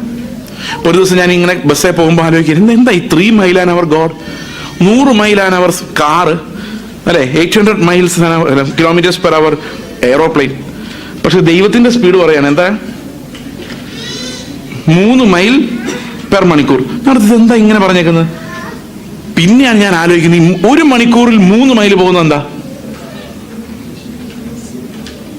1 മണിക്കൂറിൽ 3 മൈൽ പോകുന്ന ആരാ? മനുഷ്യന്റെ സ്വാഭാവികമായ നടത്തത്തിന്റെ സ്പീഡ് അത് അല്ലേ. നമ്മൾ സ്വാഭാവിക സ്പീഡിൽ നടന്നാൽ 1 മണിക്കൂറിൽ 3 മൈൽ പോകും, അല്ല 5-5.5 കിലോമീറ്റർ പോകും. അതാണ് നമ്മുടെ സ്പീഡ്. ദൈവത്തിന്റെ സ്പീഡ് അത് തന്നെയാന്ന് പറഞ്ഞാൽ എന്താ അർത്ഥം? ദൈവം ആരുടെ സ്പീഡിൽ നടക്കുന്നു? നമ്മുടെ സ്പീഡിൽ നടക്കുന്നു. എന്തുകൊണ്ട് നടക്കുന്ന അറിയോ? നമ്മുടെ കുഞ്ഞുങ്ങളെ നടക്കാൻ പഠിപ്പിക്കുമ്പോൾ നമ്മുടെ സ്പീഡിൽ കുഞ്ഞ് നടക്കുവാണോ, കുഞ്ഞിന്റെ സ്പീഡിൽ നമ്മൾ നടക്കണോ? എങ്ങനെയാ? അപ്പൊ ദൈവം ചില പ്രശ്നങ്ങൾ നമ്മളെ പറത്തിക്കൊണ്ട് പോകാത്തത് എന്താ? ദൈവം നമ്മളെ കൈപിടിച്ചുകൊണ്ട് പറയും, നീ നടക്കുന്ന പുറകെ ഞാൻ നടക്കാം, ഞാൻ പോകുന്ന സ്പീഡിൽ നീ വരണ്ട. എന്താ കാരണം? യേശു എങ്ങനെയാണ് ഇതിനെ ഓരോന്നിനെ അതിജീവിച്ചതെന്ന് ഞാൻ പഠിച്ചു വരുമ്പം എൻ്റെ രീതികളിൽ, എൻ്റെ മുഖഭാവത്തിൽ, എൻ്റെ സ്നേഹത്തിലെല്ലാം യേശുവിൻ്റെ ഒരു സ്റ്റാമ്പ് പതുക്കെ കാണാൻ തുടങ്ങും. അത് ഞാൻ ഈ കൃപ എന്ന് പറയുന്നത്. ദീർഘനാള് കർത്താവിൻ്റെ പിന്നാലെ നടക്കുന്നവര്, പക്ഷെ പുറമേ അവൻ്റെ ദേഹം ക്ഷയിച്ച് വന്നാലും യകമേ ഈ കൃപ വർദ്ധിക്കും. എന്താ കൃപ? ആ തേജസിന്റെ ഇക്വലന്റ് ആണ് കൃപ. അവസാനം കർത്താവിന്റെ കാഹളനാദം കേൾക്കുമ്പോൾ നമ്മൾ എന്തുമാത്രം കൃപ കർത്താവിൽ നിന്ന് പ്രാപിച്ചിട്ടുണ്ടോ അതെല്ലാം നമുക്കൊരു തേജസ്സായി, പ്രകാശമായി, അല്ലെ, വലിയ ഗ്ലോറിയിലേക്ക് നമ്മൾ പോകും. ഈ മഹത്വം, യേശു തിരഞ്ഞെടുക്കുന്ന ആ ലൈഫിന്റെ മഹത്വം, ലോകത്തെ റിജക്ട് ചെയ്യുമ്പോൾ കിട്ടുന്ന മഹത്വം, ആളുകളാൽ നിന്ദിക്കപ്പെടുമ്പോൾ കിട്ടുന്ന മഹത്വം, പിതാവിനാൽ അംഗീകരിക്കപ്പെടുമ്പോൾ കിട്ടുന്ന മഹത്വം, ആ മഹത്വത്തിന്റെ ധനമാണ് അകത്തെ മനുഷ്യനെ ബലപ്പെടുത്തുന്നത്. യേശു എന്തൊക്കെയാണോ ഈ ലോകത്ത് തെരഞ്ഞെടുത്തത്, ആ തെരഞ്ഞെടുപ്പുകളിലേക്ക് നമ്മൾ പോകുമ്പോഴാണ് അകത്തെ മനുഷ്യൻ ശക്തിയോടെ ബലപ്പെടുന്നത്. നമ്മൾ ഏത് മനുഷ്യനെ ബലപ്പെടുത്താൻ വേണ്ടിയാണ് പ്രാർത്ഥിക്കുന്നത്? നമ്മൾ പ്രാർത്ഥിക്കുന്നത് എന്തിനാ? ഉപവാസ പ്രാർത്ഥന എന്തിനാ എടുക്കുന്നത്? പ്രവാചകന്മാർ എന്താ എന്ന് പറയുന്നത്? പുറം മനുഷ്യനോടാണോ അകം മനുഷ്യനോടാണോ സംസാരിക്കുന്നത്?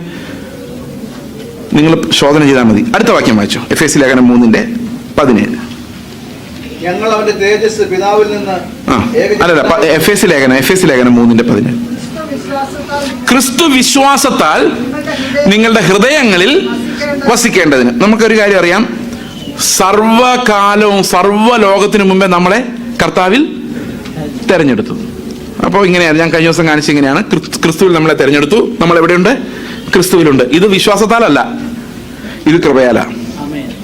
നമുക്കൊരു പിടിയില്ലായിരുന്നു, വിശ്വസിക്കാനുള്ള കഴിവില്ലായിരുന്നു, ജനിച്ചിട്ടില്ലായിരുന്നു, നമുക്കൊന്നും അറിവില്ലായിരുന്നു, ഭൂമി പോലും ഉണ്ടായിട്ടില്ലായിരുന്നു, സമയം പോലും ഉണ്ടായിട്ടില്ലായിരുന്നു. ആ സമയത്ത് ദൈവം നമ്മളെ ക്രിസ്തുവിൽ തെരഞ്ഞെടുത്തു. എന്നാൽ ക്രിസ്തു നമ്മളിൽ വസിക്കുന്ന എപ്പോ തൊട്ടാ? അതിനൊരു ടൈമുണ്ട്. നമ്മൾ എപ്പോൾ വിശ്വസിക്കുന്നോ അപ്പോൾ തൊട്ടാ. അപ്പൊ ക്രിസ്തു നമ്മളിൽ വസിക്കേണ്ടതിന്, ആ വാക്യം ഒന്ന് വായിച്ചേ, ക്രിസ്തു വിശ്വാസത്താൽ നിങ്ങളുടെ ഹൃദയങ്ങളിൽ വസിക്കേണ്ടതിന് വരം നൽകണമെന്ന്. അപ്പം ക്രിസ്തു നമ്മുടെ ഹൃദയങ്ങളിൽ വസിക്കുന്നുണ്ടോ? ഉണ്ടോ ഇല്ലയോ? നിങ്ങൾ പറഞ്ഞേ. പിന്നെ എന്തിനാ ഈ വരം നൽകാൻ പ്രത്യേകിച്ച് പ്രാർത്ഥിക്കുന്നേ? ക്രിസ്തു നമ്മുടെ ഹൃദയത്തിൽ വന്നിട്ടില്ലേ? ക്രിസ്തു നിങ്ങളുടെ ഹൃദയത്തിൽ വന്നിട്ടുണ്ടാവാം, പക്ഷെ വസിക്കുന്നുണ്ടോ എന്നുള്ള കാര്യമാണ് പ്രശ്നം. രാവിലെ പ്രാർത്ഥിക്കുന്ന സമയത്ത് കുറച്ചു നേരം കാണും, പിന്നെ വൈകിട്ട് പ്രാർത്ഥിക്കുന്ന സമയത്ത് കാണും, ചർച്ച വന്നിരിക്കുന്ന സമയത്ത് കാണും. അല്ലാത്ത സമയത്ത് ആരാ ഇപ്പൊ ഞാൻ നിങ്ങളുടെ വീട്ടിൽ വന്നാല് ഡൈനിങ് റൂമിൽ ഇരിക്കുന്നു, ചായ കുടിക്കുന്നു, ആഹാരം കഴിക്കുന്നു, പോകുന്നു, അല്ലേ? ഇത്രേ പറ്റുള്ളൂ. കാരണം ഞാൻ വസിക്കുന്നില്ല, ഞാൻ എന്ത് ചെയ്യുന്നുള്ളൂ? വിസിറ്റ് ചെയ്യുന്നുള്ളൂ. വസിക്കുവാണെങ്കിലോ എല്ലാ മുറിയിലും ഞാൻ ചിലപ്പം കയറുന്നുണ്ട്. കാരണം അത് വസിക്കുന്നതിന്റെ പ്രത്യേകത. യേശു നമ്മുടെ ഹൃദയത്തിൽ വസിക്കുവാണെങ്കിലോ നമ്മുടെ എല്ലാ ഹൃദയത്തിന്റെ ഉള്ളറയിലും ആരായിരിക്കും? കർത്താവായിരിക്കും. അത് വിശ്വാസം ഉണ്ടെങ്കിൽ മാത്രമേ നമുക്ക് സാധിക്കുകയുള്ളൂ. നമ്മുടെ എല്ലാ ജീവിത മേഖലകളിലും യേശു നമുക്ക് പകരക്കാരനായി വരുന്നത് വിശ്വാസത്താലാണ്. അത് ഓരോ സമയത്തും നമ്മൾ എക്സർസൈസ് ചെയ്യേണ്ട ഫെയ്ത്താണ്. നമ്മൾ ഓരോരുത്തരോട് സംസാരിക്കുമ്പോഴും ജീവിതത്തിന്റെ ഓരോ മേഖലകളിലും കർത്താവ് നമുക്ക് രാജാവായി വരുന്നതിന് വേണ്ടിയാണ് നമ്മൾ പ്രാർത്ഥിക്കുന്നത്. അപ്പൊ പ്രാർത്ഥനയിൽ അവന്റെ രാജത്വം, അവന്റെ വാസം നമ്മളിൽ ഓരോ മുറിയിലും, ഹൃദയത്തിന്റെ ഓരോ മുറിയിലും കർത്താവ് അധികാരമുള്ളവനായിരിക്കുന്നതിന് വേണ്ടിയാണ് നമ്മൾ പ്രാർത്ഥിക്കുന്നത്. അടുത്ത വാക്യം, നിങ്ങൾ സ്നേഹത്തിൽ വേരൂന്നി. ഇതൊരു വളരെ പ്രധാനപ്പെട്ട കാര്യമാണ്, ഈ സ്നേഹം എന്ന് പറയുന്നത്. യോഹന്നാന്റെ ലേഖനങ്ങളും സുവിശേഷവും നിങ്ങൾ വായിച്ചാൽ ഏറ്റവും കൂടുതൽ ആവർത്തിക്കപ്പെട്ടിരിക്കുന്ന ഒരു പ്രബോധനം എന്ന് പറയുന്നത് പരസ്പരം സ്നേഹിക്കുക എന്നുള്ളതാണ്. അതെന്താ അങ്ങനെ വന്നതെന്ന് ഞാൻ ആലോചിച്ചിട്ടുണ്ട്. അതിന്റെ കാരണം ഇതാണ്, ഏറ്റവും പ്രായമായ അപ്പോസ്തലനായിരുന്നു യോഹന്നാൻ. അതുപോലെ യേശു ഏറ്റവും കൂടുതൽ സ്നേഹിച്ച ശിഷ്യനായിരുന്നോ യോഹന്നാൻ? ആയിരുന്നോ? നിങ്ങളുടെ അഭിപ്രായം എന്താ? ആയിരുന്നോ? യേശു ഏറ്റവും കൂടുതൽ സ്നേഹിച്ച ശിഷ്യൻ ആരായിരുന്നു?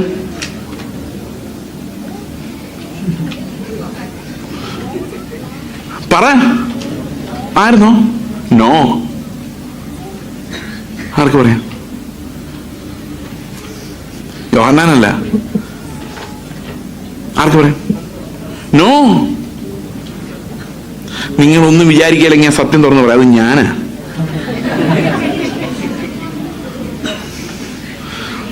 ഈ യോഹന്നാനെ യേശു ഏറ്റവും കൂടുതൽ സ്നേഹിച്ചെന്ന് ഏത് പുസ്തകത്തിലാണ് ഉള്ളത്? യോഹന്നാന്റെ പുസ്തകത്തിലാണ് ഉള്ളത്. ഞാനൊരു പുസ്തകം എഴുതിയായിരുന്നെങ്കിൽ ഉറപ്പായിട്ടും യേശു ഏറ്റവും കൂടുതൽ സ്നേഹിച്ച എന്നെന്ന് എഴുതിയാണ്. എന്റെ കാര്യം എന്ന് വെച്ച് കഴിഞ്ഞാൽ, ഈ യോഹന്നാൻ നോക്കുമ്പം പത്രോസിനെയൊക്കെ സ്നേഹിക്കാൻ യേശുവിനെ പാടുന്നില്ല. നല്ല പത്രോസ്, അങ്ങനെയല്ലേ നമ്മളെല്ലാവരെയും കാണുന്നത്. യോഹന്നാൻ സ്വയം നോക്കുമ്പോൾ എന്നെ പോലും ഒരുത്തിനെ 10,000 ഇളച്ചു കിട്ടിയവനാ കൂടുതൽ സ്നേഹിക്കുന്നത്. അപ്പൊ യോഹന്നാൻ അറിയാം, എന്നെ യേശു സ്നേഹിച്ചിട്ടുണ്ടെങ്കിൽ ഇത്രയും ആഴമുള്ള സ്നേഹം ഉള്ളതുകൊണ്ടാണ് എന്നെ പിടിച്ചത് എന്ന് യോഹന്നാൻ അറിയാം. അപ്പൊ പിന്നെ ഞാനല്ലേ ഏറ്റവും കൂടുതൽ സ്നേഹിക്കപ്പെട്ട ആള്? യോഹന്നാനെ സ്നേഹിക്കുന്നതിനേക്കാളും ആരെ സ്നേഹിക്കാൻ? അപ്പൊ ഏറ്റവും കൂടുതൽ സ്നേഹിച്ച ആരെ? ആ പദവി മാത്രം ഞാൻ ആർക്കും വിട്ടുകൊടുക്കാൻ തൽക്കാലം ഉദ്ദേശിക്കുന്നില്ല. ഓക്കെ. അപ്പൊ പക്ഷെ യോഹന്നാൻ ഇത് പറയാൻ കാരണം യേശുവിന്റെ സ്നേഹം ഏറ്റവും കൂടുതൽ അനുഭവിച്ച ഒരാളെന്ന് വേണമെങ്കിൽ നമുക്ക് യോഹന്നാനെ കുറിച്ച് പറയാം. നമ്മൾ അടുത്തടുത്ത് ചെല്ലുന്തോറും അത് കൂടുതൽ അനുഭവിക്കും. പാപബോധം കൂടുന്തോറും യേശുവിന്റെ സ്നേഹം കൂടുതൽ അനുഭവിക്കും. കാരണം നമ്മൾ എപ്പോൾ ബലഹീനരായി നമുക്ക് മനസ്സിലാകുന്നോ അപ്പോൾ ദൈവത്തിന്റെ കൃപ, അവന്റെ സ്നേഹം നമ്മൾ കൂടുതലായി അനുഭവിക്കും, അല്ലേ? അതുകൊണ്ടായിരിക്കാം യോഹന്നാൻ. എനിക്ക് യോഹന്നാനെ കുറിച്ച് തോന്നിയ വേറൊരു അത്ഭുതം എന്താണെന്നറിയാം? യോഹന്നാൻ എപ്പോഴും യേശുവിന്റെ നെഞ്ചോട് ചാരിയിരിക്കുന്ന ശിഷ്യനായിരുന്നു. ഏറ്റവും ബ്രോക്കൺ ആയിട്ടുള്ള ആൾ യോഹന്നാനായിരുന്നു ഞാൻ വിചാരിക്കാറുണ്ട്. അതിന്റെ കാര്യം വെച്ചാൽ, നിങ്ങൾ ഒരുത്തൻ എന്നെ ഒറ്റിക്കൊടുക്കുമെന്ന് പറഞ്ഞപ്പോൾ യോഹന്നാൻ എന്താ പറഞ്ഞതറിയോ?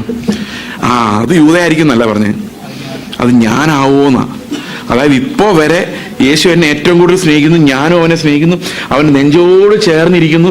പക്ഷെ ഒരു 4 മണിക്കൂർ കഴിയുമ്പം ഞാൻ എഴുന്നേറ്റ് പോയി ഇവനെ ഒറ്റിക്കൊടുക്കുമോ എന്നൊരു ഭയം യോഹന്നാന്റെ ഉള്ളിൽ ഉണ്ടെന്ന് പറഞ്ഞാൽ, യോഹന്നാനെ വലിയ ഭക്തനായിട്ടൊന്നും കാണുന്നില്ല.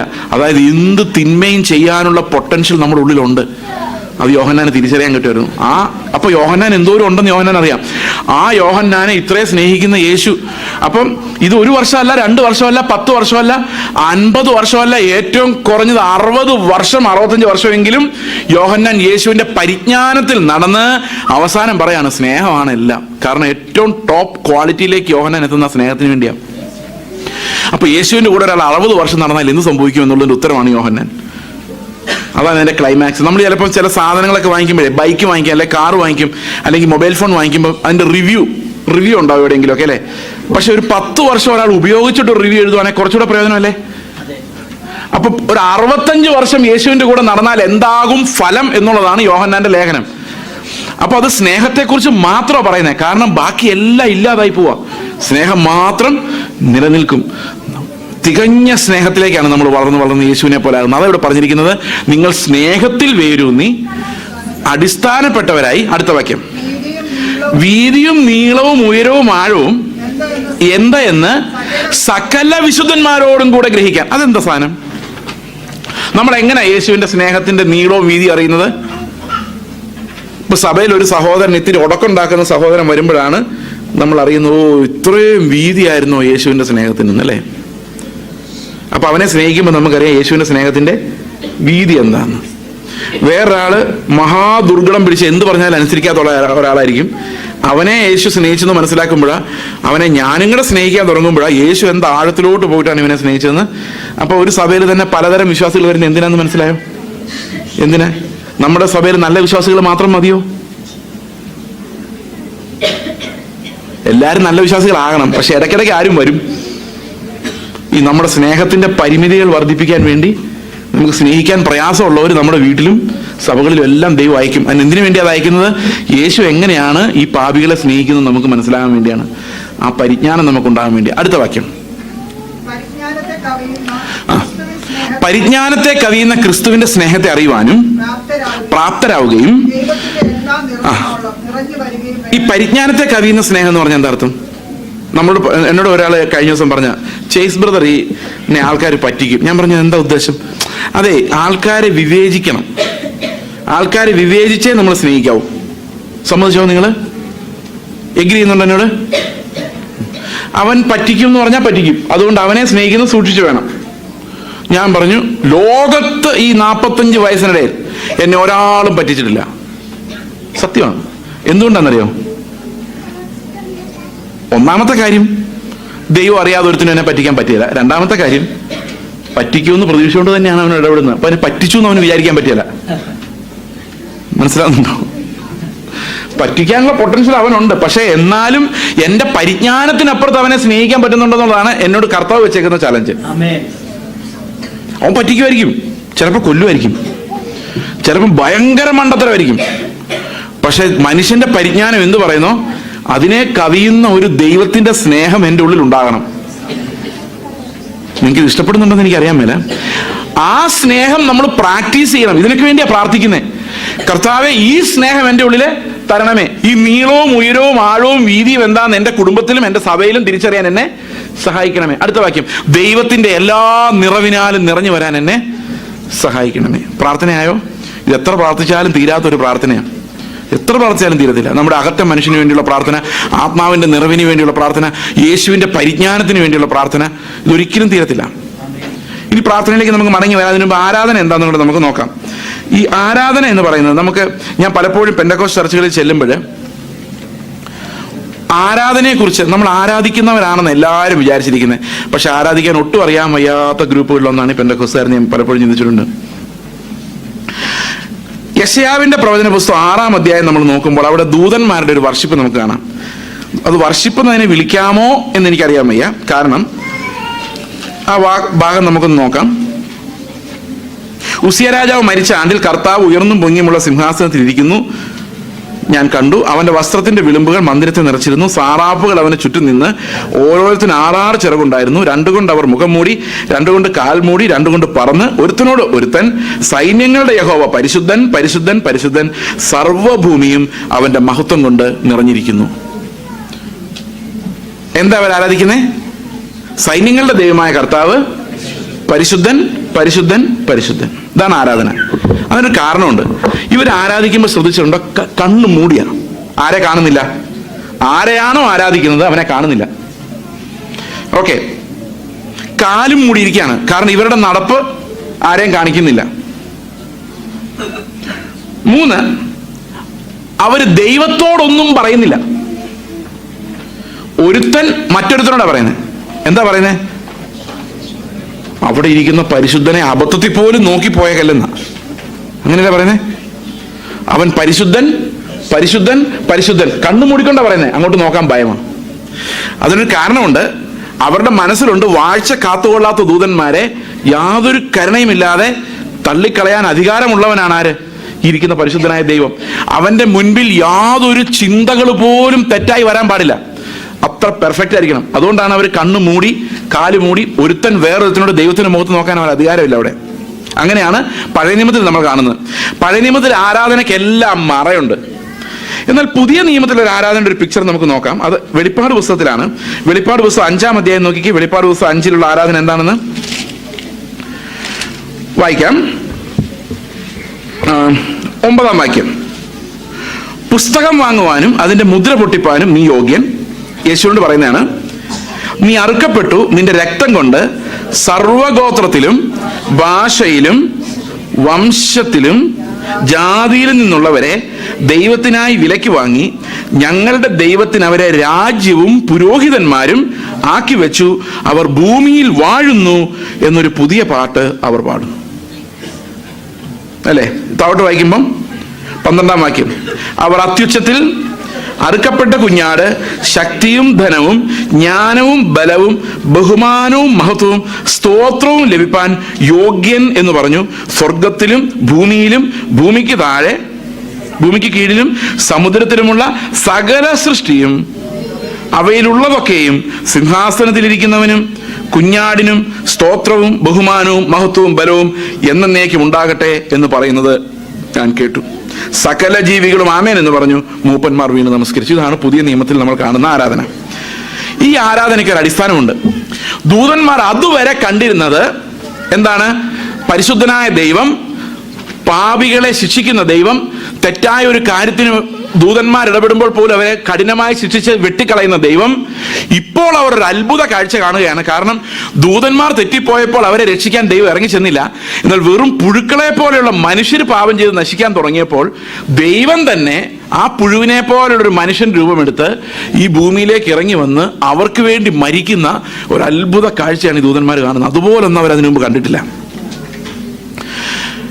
ഇങ്ങനെ യേശു നമുക്ക് വേണ്ടി ഇറങ്ങി വന്ന് ഈ ഭൂമിയിൽ മരിച്ച് പുനരുത്ഥാനം ചെയ്ത ദൂതന്മാർ ഇങ്ങനെ ഉറ്റു നോക്കിക്കൊണ്ടിരിക്കുക. അവർ പറയും, എന്താ ഈ ദൈവം ചെയ്യുന്നത്? ഇത്രയും മഹത്വത്തിലിരുന്ന കർത്താവ് എങ്ങനെയായി പുഴുക്കൾക്ക് വേണ്ടി പോയി മരിക്കുന്നത്? അവരെ എങ്ങനെ രക്ഷിച്ചുകൊണ്ട് വന്നത്? ആ ഒരു ഭയങ്കര അത്ഭുതം കണ്ടിട്ടാണ് ഇപ്പൊ ദൂതന്മാർ പാടും ഒരു പുതിയ പാട്ട്. അതുവരെ അവർക്ക് പാടാൻ പറ്റാതിരുന്ന ഒരു പുതിയ പാട്ട് അവരെന്തിനെ കണ്ടോണ്ടാ പാടുന്നേ? നമ്മളെ കണ്ടോണ്ടാ പാടുന്നേ. ഈ ഭൂമിയിലുള്ള നമ്മളെ കണ്ടോണ്ട് സ്വർഗത്തിലിരുന്ന് അവർ പാടുക നമ്മളെ ഓർത്തോണ്ട്. നമ്മൾ എന്താ പാടുന്നേ? ഇന്നലെ വരെ നടത്തിയ ദൈവം, ഇന്നലെ ഞങ്ങൾക്ക് വണ്ടി തന്ന ദൈവം, ഇന്നലെ ഞങ്ങൾക്ക് ജോലി തന്ന ദൈവം. ദൂതന്മാരെന്താ പറഞ്ഞുകൊണ്ടിരിക്കുന്നത്? വ്യത്യാസം മനസ്സിലായ? പുതിയ നിയമ ആരാധനയുടെ വ്യത്യാസം എന്താന്ന്? ആരാധിക്കാൻ നമ്മൾ വാ തുറന്ന് കർത്താവിനോട് പറയേണ്ട ഒരു ആരാധനയുണ്ട്. കർത്താവെ, യാതൊരു യോഗ്യതയും ഇല്ലാതിരുന്ന എനിക്ക് വേണ്ടി നിന്റെ യോഗ്യതയാൽ നീ ഭൂമിയിലേക്ക് ഇറങ്ങി വന്ന് ഞാൻ കൊള്ളേണ്ട ഓരോ അടിയും നീ കൊണ്ട്, ഞാൻ അനുഭവിക്കേണ്ട ശിക്ഷയെല്ലാം നീ അനുഭവിച്ച്, നിന്റെ അവകാശങ്ങളെല്ലാം നീ എനിക്ക് തന്നതുകൊണ്ട് മാത്രമാണ് ഞാനിവിടെ ഇരിക്കുന്നത്. എല്ലാ യോഗ്യതയും നിനക്കുള്ളതാണ്. നിനക്കാണ് സകല മഹത്വവും സ്തുതിയും യോഗ്യമായിട്ടുള്ളത് എന്നെങ്കിലും പറഞ്ഞിട്ടുണ്ടോ? എപ്പോഴാണ് ഇത് പറയുന്നത്? ഇതാണ് ആരാധന എന്ന് പറയുന്നത്. ആരാധനയിൽ നമ്മുടെ രക്ഷയുടെ യോഗ്യത, അതിൻ്റെ മെറിറ്റ് നമ്മുടേതല്ല, അത് യേശുവിൻ്റെതാണ് എന്ന് ഓരോ നിമിഷവും നമ്മൾ തിരിച്ചറിയുമ്പോൾ നമ്മുടെ കർത്താവിനോട് പറയാം, കർത്താവെ, എനിക്കല്ല മഹത്വം, ഞാൻ ഒന്നും ചെയ്തിട്ടില്ല, എല്ലാം നീയാണ്. നിന്നെ ഞാൻ സ്തോത്രം ചെയ്യുന്നു, ആരാധിക്കുന്നു, മഹത്വപ്പെടുത്തുന്നു. എപ്പോഴാണ് നമ്മളിത് പറയുന്നത്? ആരാധിക്കുന്നുണ്ടോ നമ്മൾ?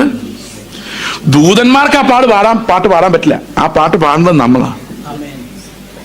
വീണ്ടെടുപ്പിന്റെ പാട്ടാണ് പുതിയ നിയമ ആരാധന. ദൈവത്തിന്റെ മഹത്വം നമ്മൾ ഏറ്റവും കൂടുതൽ കാണുന്നത് രക്ഷയിലാണ്. സൃഷ്ടിയെക്കാളും മഹത്വമാണ് രക്ഷ. എന്തുകൊണ്ടാണെന്നറിയോ? നമ്മൾ പാപം ചെയ്തപ്പോൾ നമ്മളെല്ലാം കൂടെ പറക്കി ദൂരോട്ടിട്ടിട്ട് പുതിയൊരു കൂട്ടം മനുഷ്യരെ ഉണ്ടാക്കിയാൽ മതിയായിരുന്നു ദൈവത്തിന്. പക്ഷെ ദൈവം, അല്ലേ, അങ്ങനെ ചെയ്താലും ദൂതന്മാരെന്ത് പറഞ്ഞാലെന്നറിയോ? ഇപ്പം കുറേ പാപികളായ മനുഷ്യർ ലോകത്തുണ്ട്, അവരെല്ലാം പാപം ചെയ്തുകൊണ്ടിരിക്കുകയാണ്. ദൈവം തീരുമാനിക്കാൻ എല്ലാത്തിനെയും കൂടെ തൂത്തുപറക്കി നരകത്തിലോട്ട് ഇട്ടിട്ട് പുതിയ ഒരെണ്ണത്തിനെ സൃഷ്ടിച്ചേക്കാം എന്ന് വിചാരിച്ചെങ്കിൽ ദൂതന്മാർ പാടിയനെ, ഓ ദൈവം എത്ര ഭയങ്കരനാന്ന് നോക്കി, എത്ര നീതിമാനാ, ഇവന്മാരെ ഒരെണ്ണത്തിനെ പോലും സ്വർഗത്തിൽ കയറ്റാത്ത ദൈവം എത്ര വിശുദ്ധനാന്നേ പാടുള്ളൂ, അല്ലേ? പക്ഷെ ഇപ്പൊ എന്താ പാടുന്നത്? ഇവന്മാരെയൊക്കെ രക്ഷിച്ചെടുത്ത ദൈവം എത്ര. ഇപ്പൊ ദൈവം എന്ത് ചെയ്താലും അത് അവന്റെ മഹത്വത്തിനായിട്ട് മാത്രമേ വരികയുള്ളൂ. അപ്പൊ നമ്മൾ ദൈവത്തെ ആരാധിക്കുമ്പോൾ അവൻ നമ്മെ വീണ്ടെടുത്ത് ഓർക്കുകയും അതിലൂടെ വെളിപ്പെട്ട ദൈവത്തിന്റെ മഹത്വം, ആരാധനയ്ക്ക് യോഗ്യനായ കുഞ്ഞാടിനെ നമ്മുടെ ശബ്ദം കൊണ്ട് ഉയർത്തി സ്തുതിക്കുകയും സ്തോത്രം ചെയ്യുകയും ചെയ്യാൻ നമ്മൾ പരിശീലിക്കണം, നമ്മളത് ചെയ്യണം. പുതിയ നിയമ വർഷിപ്പിന്റെ ഏറ്റവും പ്രധാനപ്പെട്ട ഭാഗം ഈ പുതിയ പാട്ട് പാടുക എന്നുള്ളതാണ്. ഇപ്പൊ പ്രാർത്ഥനയെക്കുറിച്ചും ആരാധനയെക്കുറിച്ചും വളരെ വളരെ ചെറിയ കാര്യങ്ങൾ മാത്രം ഞാൻ ഒരു കാര്യം കൂടെ പറഞ്ഞ് ഞാനിത് അവസാനിപ്പിക്കാൻ ആഗ്രഹിക്കുകയാണ്. എഫേസ്യ ലേഖനം 4-ാം അധ്യായത്തിലേക്ക് നമുക്ക് വരാം. ഇതെല്ലാം പ്രാക്ടിക്കലായിട്ടുള്ള ഡിസൈപ്പിൾഷിപ്പിന്റെ ഭാഗങ്ങളാണ്. അതെല്ലാം എല്ലാ പോയിന്റുകളും കവർ ചെയ്തുകൊണ്ടല്ല ഞാൻ സംസാരിക്കുന്നത്, ചില കാര്യങ്ങൾ മാത്രം. എഫേസ്യ ലേഖനം 4-ാം അധ്യായത്തിന്റെ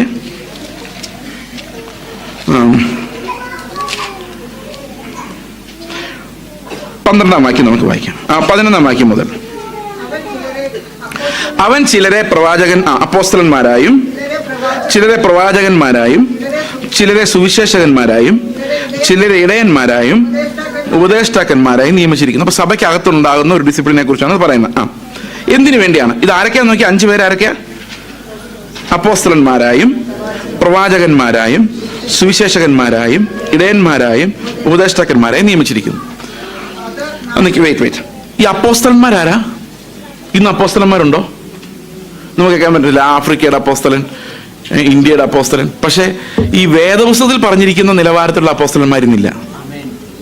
എന്തുകൊണ്ടില്ല എന്ന് ചോദിച്ചു കഴിഞ്ഞാൽ, അങ്ങനെ ഒരു അപ്പോസ്തലൻ ഉണ്ടെങ്കിൽ നമുക്ക് എന്തെങ്കിലും സംശയം ഉണ്ടെങ്കിൽ ആഭരണം ധരിക്കാമോ അപ്പോസ്തല എന്ന് ചോദിച്ചാൽ മതി. അദ്ദേഹം പറയാൻ ആഭരണം ധരിക്കാം എന്ന് പറഞ്ഞാൽ നമുക്കിത് അപ്പോസ്തല പ്രവൃത്തികൾ 2 എന്നും പറഞ്ഞ് ഈ പുതിയ അപ്പോസ്തലൻ പറഞ്ഞ അവിടെ എഴുതി വെക്കാം. ഇവർക്ക് മനസ്സിലായി ഞാൻ പറഞ്ഞത്? അപ്പോസ്തലിക അധികാരം അത്. അതായത് അവർക്ക് പറഞ്ഞാൽ പിന്നെ അത് അങ്ങനെയാ. തലയിൽ മൂടുപടം ഇടണോ? മൂടുപടം ഇടാതെ പ്രാർത്ഥിക്കുകയോ പ്രവചിക്കുകയോ ചെയ്യുന്ന സ്ത്രീ തലയെ അപമാനിക്കുന്നു. എനിക്കൊന്നും മനസ്സിലായില്ല. അതിന് പുരുഷൻ അപമാനിക്കുന്നില്ല, സ്ത്രീ അപമാനിക്കുന്നു.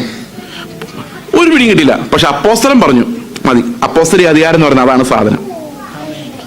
അപ്പൊ എനിക്ക് ഒരു വകയും മനസ്സിലായില്ലെങ്കിലും അപ്പോസ്തലൻ ഈസ് അപ്പോസ്തലൻ. എത്രയൊക്കെ മനസ്സിലായി ഞാൻ പറഞ്ഞ കാര്യം? സ്ത്രീകളെ സഭയിൽ പഠിപ്പിക്കാനോ പുരുഷന്മാരുടെ മേൽ കർത്തൃത്വം നടത്താനോ ഞാൻ അനുവദിക്കുന്നില്ല. അതെന്താ പൗലോസേ, എല്ലാം ഒരുപോലെ അല്ലേ? അതെന്താണോ ഞാൻ അനുവദിക്കുന്നില്ല. അതാണ് അപ്പോസ്തലൻ. അപ്പോസ്തലൻ പറഞ്ഞു നമുക്കൊരു ചോദ്യമില്ല. അപ്പോസ്തലൻ ഇങ്ങനെ പറയാതിരിക്കട്ടെ, സ്ത്രീകൾ മാത്രം പ്രസംഗിച്ചാൽ മതി, പുരുഷന്മാർ സഭകളിൽ മൗനമായിരിക്കട്ടെ. സന്തോഷമായിട്ട് ഞാൻ പോയി മൗനമായിരിക്കും. കാരണം അപ്പോസ്തലൻ ഈസ് അപ്പോസ്തലൻ. മനസ്സിലാവുന്നുണ്ടോ? അങ്ങനത്തെ അപ്പോസ്തലന്മാരിന്നില്ല. അവർ ദൈവത്തെ കണ്ടവരും എല്ലാ കൃപാവരങ്ങളും ഉണ്ടായിരുന്നവരും സഭകൾ.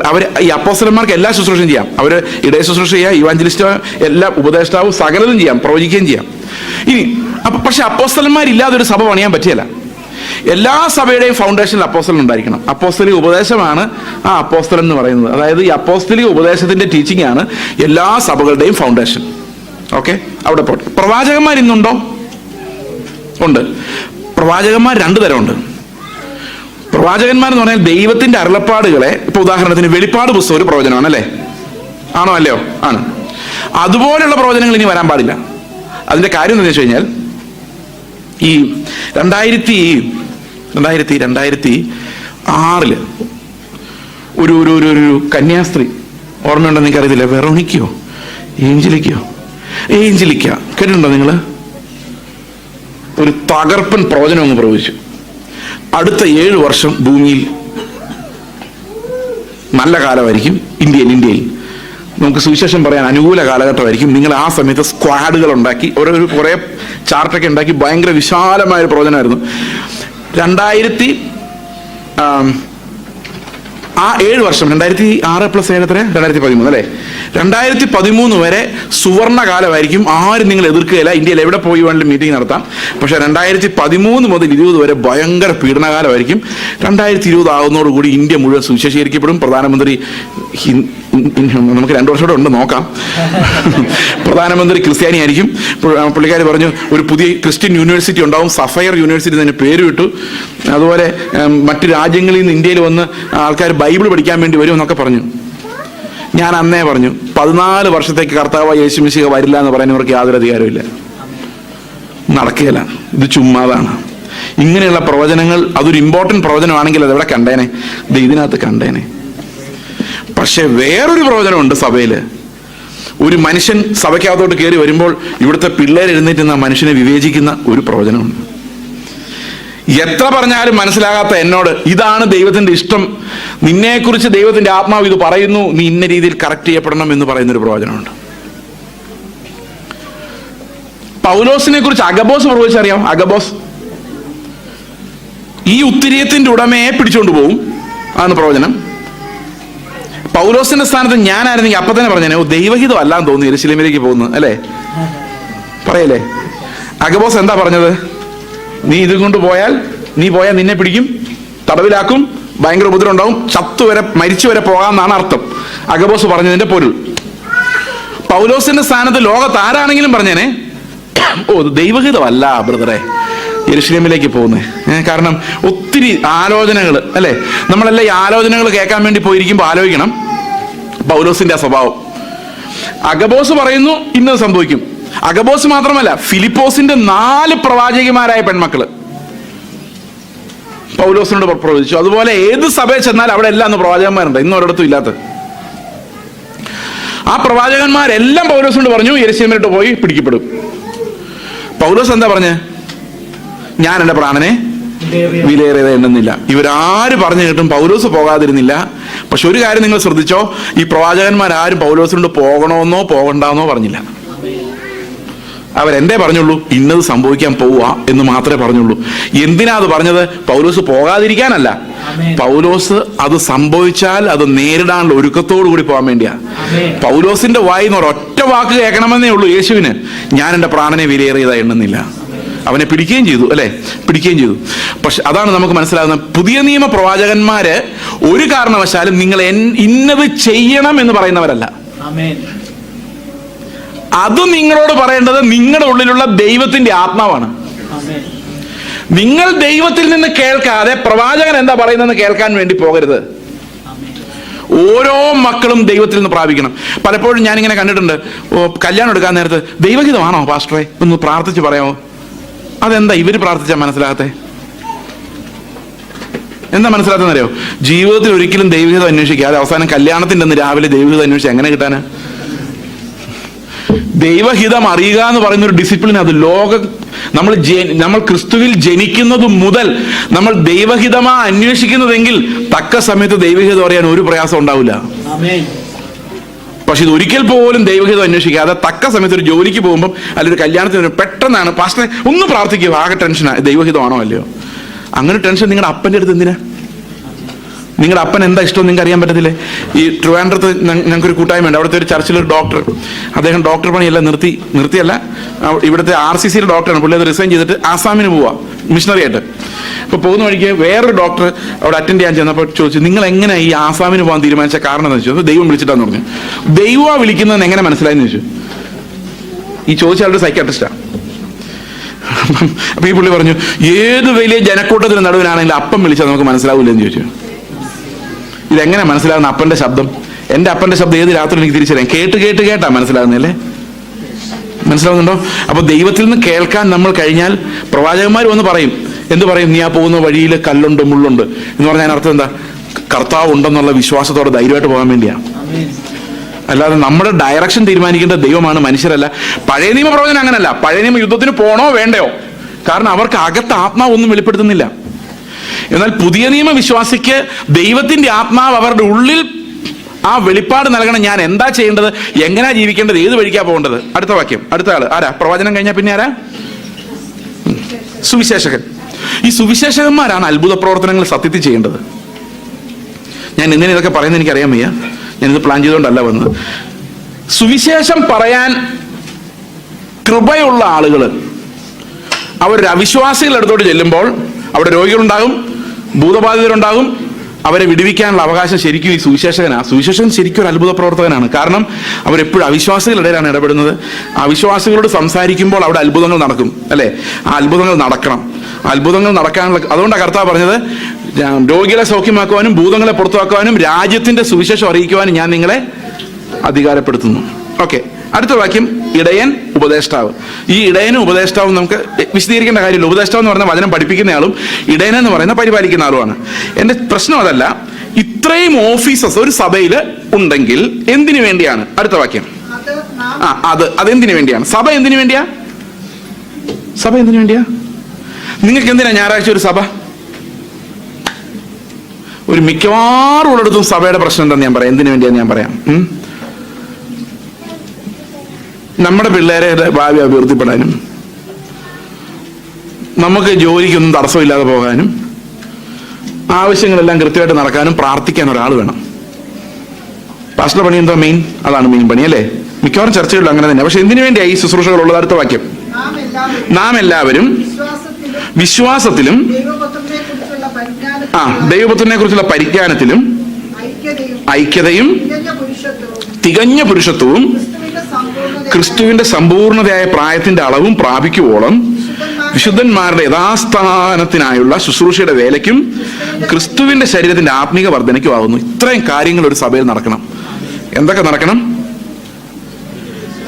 എല്ലാവരും വിശ്വാസത്തിൽ ഐക്യമുള്ളവരായിരിക്കണം. എന്താ നിങ്ങൾ വിശ്വസിക്കുന്നേ? വിശ്വാസം എന്താ? ഒരേ വിശ്വാസമാണോ? പ്രത്യാശിക്കുന്നതിന്റെ ഉറപ്പും നിത്യമായ കാര്യങ്ങളുടെ നിശ്ചയവും, അല്ലെ? ആശിക്കുന്നതിന്റെ ഉറപ്പും കാണാത്ത കാര്യങ്ങളുടെ നിശ്ചയവും. എല്ലാവർക്കും അത് തന്നെയാണോ വിശ്വാസം? എല്ലാവർക്കും അത് തന്നെയാണോ പ്രത്യാശ? ചിലർക്കൊക്കെ വേറെ ആശകളായിരിക്കും. പക്ഷെ സഭയിൽ ഉപദേശം കേട്ട് കഴിയുമ്പോൾ എന്ത് സംഭവിക്കണം? എല്ലാവർക്കും ഒരേ വിശ്വാസമാകണം. പരിജ്ഞാനം എന്ന് പറഞ്ഞാൽ എന്തോ?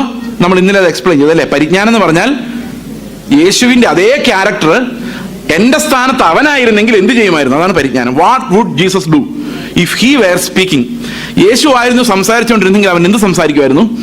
യേശു ആണ് ഇടപെടുന്നതെങ്കിൽ എങ്ങനെ ഇടപെടുമായിരുന്നു? ഈ വെളിപ്പാടാണ് പരിജ്ഞാനം എന്ന് പറയുന്നത്. ആ ദൈവത്തിന്റെ ആത്മാവ് നമുക്ക് ഓരോരുത്തർക്കും തരേണ്ടതാണ്. ഇന്നലെ നമ്മൾ അതിനെക്കുറിച്ച് വിശദമായിട്ട് പറഞ്ഞിരുന്നു. പാല് കുടി നിർത്തിയിട്ട് പരിജ്ഞാനത്തിന്റെ ഓട്ടം ഓടാൻ നമ്മളെല്ലാവരും വിളിച്ചിരിക്കുന്നു. ആ ഓട്ടത്തിന് എന്താവശ്യമാണ്? ഒരു സഭ നമുക്ക് ആവശ്യമാണ്. സഭയിൽ നടക്കേണ്ട ഒരു പ്രധാനപ്പെട്ട കാര്യം അതാണ്. ഇനി അടുത്തത്, ഈ രണ്ട് കാര്യത്തിലുള്ള ഐക്യതയും തികഞ്ഞ പുരുഷത്വവും. ഇപ്പൊ നമ്മൾ സ്വർഗത്തിൽ പോകുമ്പോൾ നമ്മുടെ പ്രായം എത്രയായിരിക്കും? എൻ്റെ ഒരു കുഞ്ഞ് 1.25 വയസ്സിൽ മരിച്ചുപോയി. അവൻ അവിടെ ചെല്ലുമ്പോൾ എന്ത് പ്രായമായിരിക്കും? ചില അപ്പൂപ്പന്മാരൊക്കെ 99 വയസ്സ് 105 വയസ്സിൽ വടിയും കുത്തിപ്പിടിച്ച് നടക്കുമ്പോഴാണ് മരിക്കുന്നത്. അവരൊക്കെ അതേ കോലത്തിലായിരിക്കും അവിടെ ഇരിക്കുന്നത്. 1 വയസ്സുള്ള കൊച്ചു 1 വയസ്സുള്ള കൊച്ചായിട്ടിരിക്കും. നിങ്ങൾ ആലോചിച്ചിട്ടുണ്ടോ അതെങ്ങനെയാന്ന്? ഞാൻ വിശ്വസിക്കുന്നത് എങ്ങനെയാണെന്ന് വെച്ചാൽ എല്ലാവർക്കും ഒരു 30-33 വയസ്സ് പ്രായമായിരിക്കും എന്ന്. അതായത് ഈ ഫിസിക്കൽ അല്ലല്ലോ, അത് സ്പിരിച്വലി ഒരു മെച്യൂർ മാൻ. നമ്മൾ പലപ്പോഴും ആലോചിക്കാറുണ്ട്, ഈ പഴയ നിയമത്തിൽ ദൈവം പറയല്ലേ, കുഞ്ഞുങ്ങളെ വരെ കൊന്നു കളഞ്ഞാലേ, മുല കുടിക്കുന്നവരോട് പോലും കരുണ കാണിക്കണ്ട, എല്ലാത്തിനെയും ഗർഭിണികളെ സകലതിനെയും വെട്ടിക്കൊന്നു കളയുവാനല്ലേ. അപ്പൊ ഞാൻ വിചാരിക്കും, കുഞ്ഞുങ്ങളോട് ഇത്തിരി കരുണ കാണിക്കാമല്ലോ ദൈവത്തിനെന്ന് വിചാരിക്കും. പക്ഷെ ഒരു കാര്യമുണ്ട്, ദൈവത്തിന്റെ കണ്ണിൽ ഇവരാരും കുഞ്ഞുങ്ങളല്ല. ദൈവത്തിന്റെ കണ്ണിൽ ഒരു മനുഷ്യനാണ്. ആ മനുഷ്യൻ വലുതാകുമ്പോൾ അവന് ചെയ്യാവുന്ന എല്ലാ വൃത്തികേടുകളും ദൈവത്തിന് കാണാം. ഞാൻ പറഞ്ഞത് മനസ്സിലായി? നമുക്ക് ഇത് ഉള്ള കുഞ്ഞ്, ദൈവത്തിന് അങ്ങനെയല്ല. ദൈവം ഒരു ഫുൾ മാനെയാണ് കാണുന്നത്. ഇപ്പൊ നമ്മൾ യേശുവിന്റെ പ്രായം നമ്മുടെ മനസ്സിൽ വെച്ച് എത്ര വയസ്സായിരുന്നു? ഏകദേശം 33 വയസ്സായിരുന്നു. ഞാൻ ഫിസിക്കൽ കാര്യമല്ല പറയുന്നത്, സ്പിരിച്വലി ആ അകത്തെ മനുഷ്യൻ എവിടെ വരെ എത്തണം? ഈ ക്രിസ്തുവിന്റെ ആ 33 വയസ്സുകൊണ്ട് അവൻ നേടിയ ആ ഒരു വ്യക്തിത്വത്തിലേക്ക് നമ്മൾ എത്തണം എന്നുള്ളതിന് അർത്ഥം. അത് പുരുഷത്വമോ സ്ത്രീത്വമോ ആയിക്കോട്ടെ, മനുഷ്യത്വം എന്ന് പറയാം. യേശുവിന്റെ ഹ്യൂമാനിറ്റി, യേശുവിന്റെ പെർഫെക്ഷൻ നമ്മൾ ഓരോരുത്തരും ലക്ഷ്യമാക്കുന്ന 3.5 വർഷം ആത്മാവിൽ നടന്ന് കർത്താവ് സമ്പാദിച്ച സമ്പാദ്യങ്ങളിലേക്ക് നമ്മൾ എത്തിച്ചേരാൻ വേണ്ടിയാണ് ഈ സഭ എന്ന് പറയുന്നത്. മനസ്സിലാവുന്നുണ്ടോ ഞാൻ പറയുന്നത്?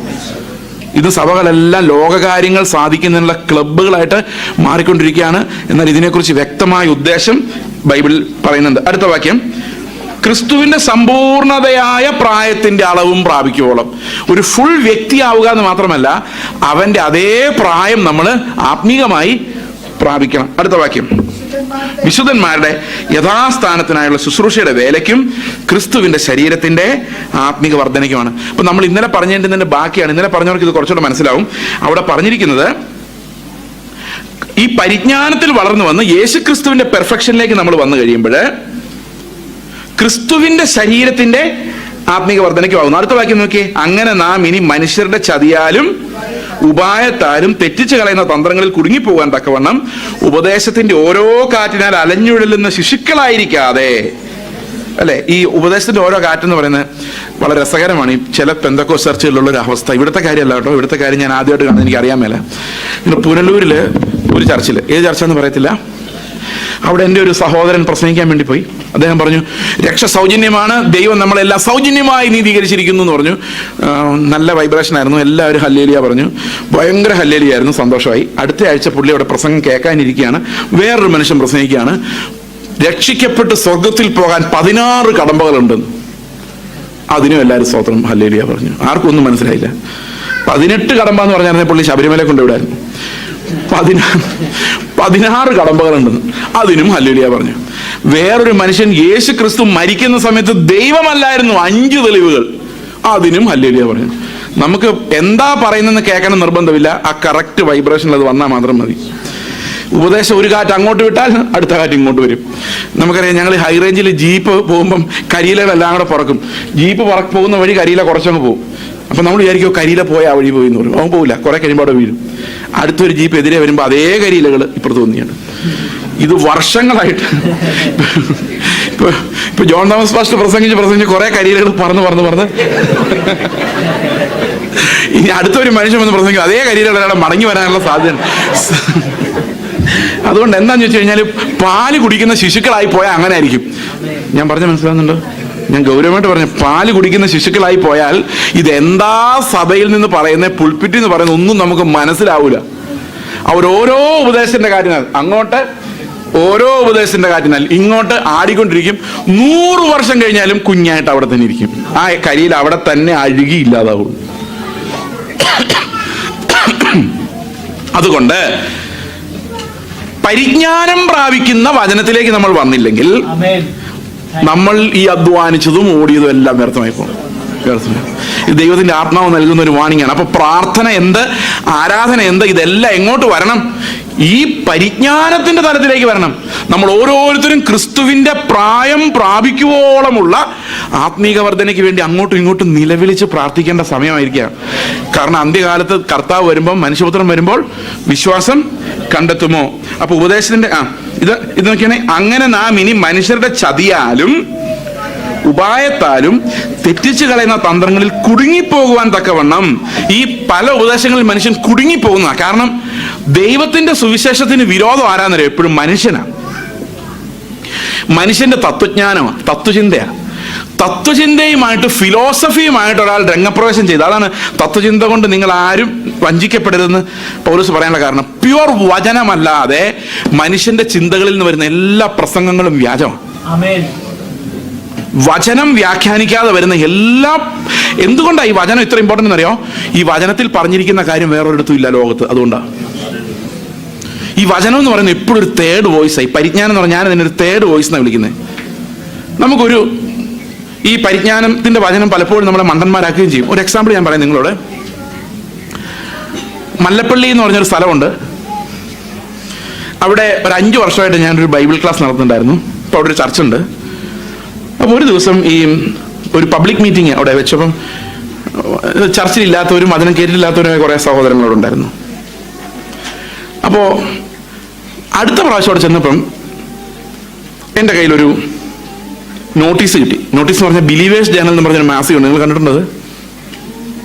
കണ്ടിട്ടില്ല? നല്ല കാര്യം.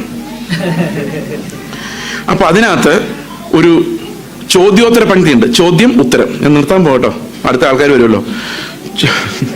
ചോദ്യോത്തരം. ചോദ്യം ഇതാണ്: ഞാനൊരു മനുഷ്യൻ പ്രസംഗിക്കുന്നത് കേട്ടു, അത് ഇതാണ്, ഞാനാണ് ആള്, എന്നെക്കുറിച്ചുള്ള ചോദ്യോത്തരമാണ് ഈ ബിലീവേഴ്സ് ജേണലിൽ വന്നിരിക്കുന്നത്. ഒരുത്തൻ നിന്റെ കരണം തരിച്ചാൽ മറ്റേ കരണം കാണിച്ചു കൊടുക്കുക, അല്ലാതെ വേറെ വഴിയില്ല. പുതപ്പ് ചോദിച്ചാൽ ഉടുപ്പ് കൊടുക്കണം. ഇങ്ങനെയൊക്കെ ഒരാൾ പ്രസംഗിക്കുന്നത് കേട്ടു. ഇതൊക്കെ ഇന്നത്തെ കാലത്ത് പ്രാക്ടിക്കലാണോ എന്നാണ് ചോദ്യം. ഉത്തരം: ഇത് പ്രായോഗികമല്ല.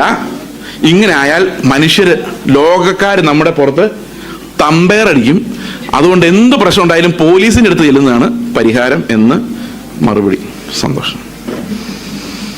ഇത് വിതരണം ചെയ്തിരിക്കും എല്ലാവരുടെ അടുത്ത്.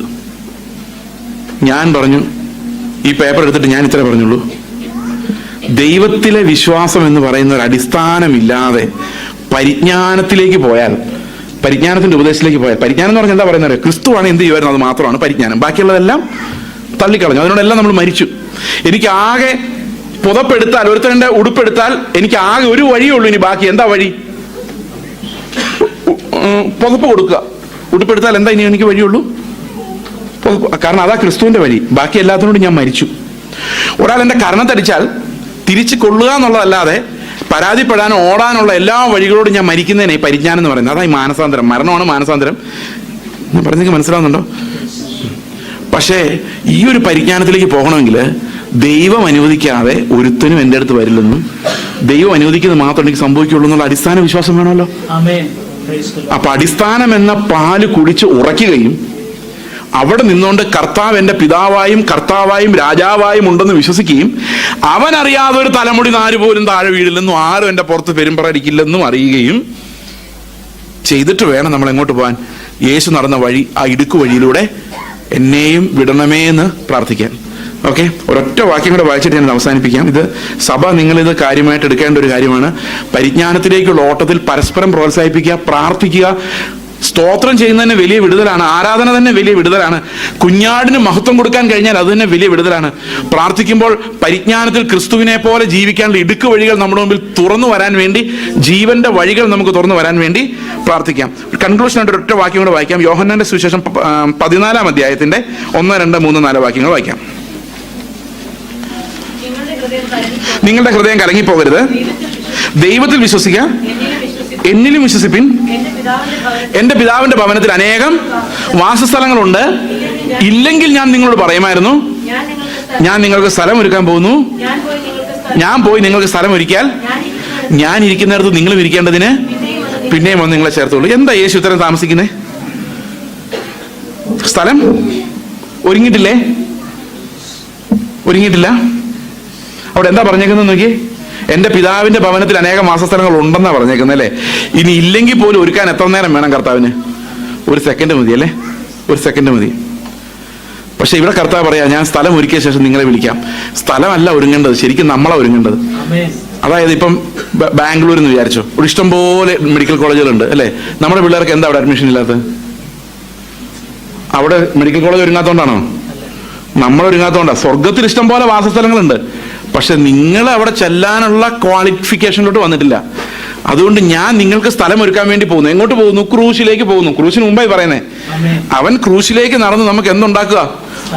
ക്രൂശിലേക്ക് നടന്നാൽ പോലും പോരാ, അവിടെ നിന്ന ക്രൂശിന്റെ അനുഗ്രഹങ്ങൾ സഭയെ വളർത്തി പരിപക്വതയായി ഒരു മണവാട്ടിയെ പോലെ മണവാളിനെ സ്വീകരിക്കാൻ ഈ മണവാട്ടി ഒരുക്കി നിർത്തുന്ന അത്ര ഒരുക്കം ഈ ഭൂമിയിൽ നടക്കണം. അപ്പോൾ എന്നിട്ട് അവിടെ ഒരു പ്രധാനപ്പെട്ട ഒരു കോൺവെർസേഷൻ ഉണ്ട്. എന്നിട്ട് കർത്താവ് പറയാണ്, ഞാൻ എങ്ങോട്ടാ പോകുന്നു എന്നുള്ളത് നിങ്ങൾ അറിയുന്നു.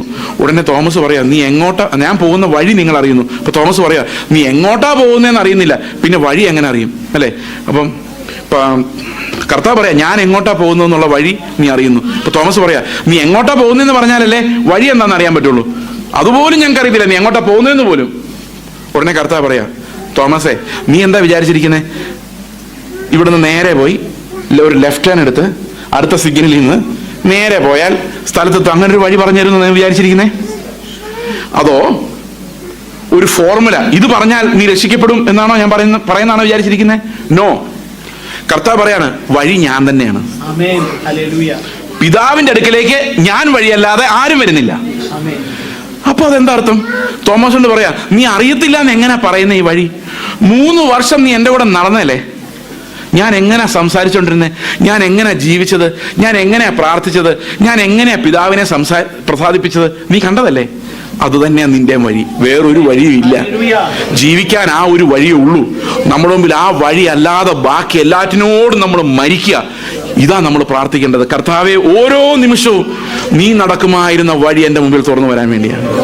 എന്നിട്ട് പറ, കർത്താവെ, നീയാണ് യോഗ്യൻ, നീയാണ് എന്നെ രക്ഷിച്ചത്, നീയാണ് എന്നെ വീണ്ടെടുത്തത്.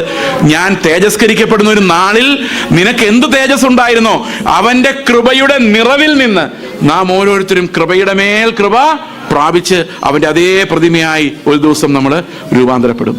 ഇത് ക്രിസ്തീയ വാക്കിങ്ങിനെ കുറിച്ചാണ് ഞാനിപ്പോൾ നിങ്ങളോട് പറഞ്ഞത്. How to walk, where to walk to, what's our plan, where we have to go. ഇതെല്ലാം ഒന്നേ ഉള്ളൂ, ക്രിസ്തുവിലേക്ക്, ക്രിസ്തുവിനാൽ, by him, for him, and everything goes back to him.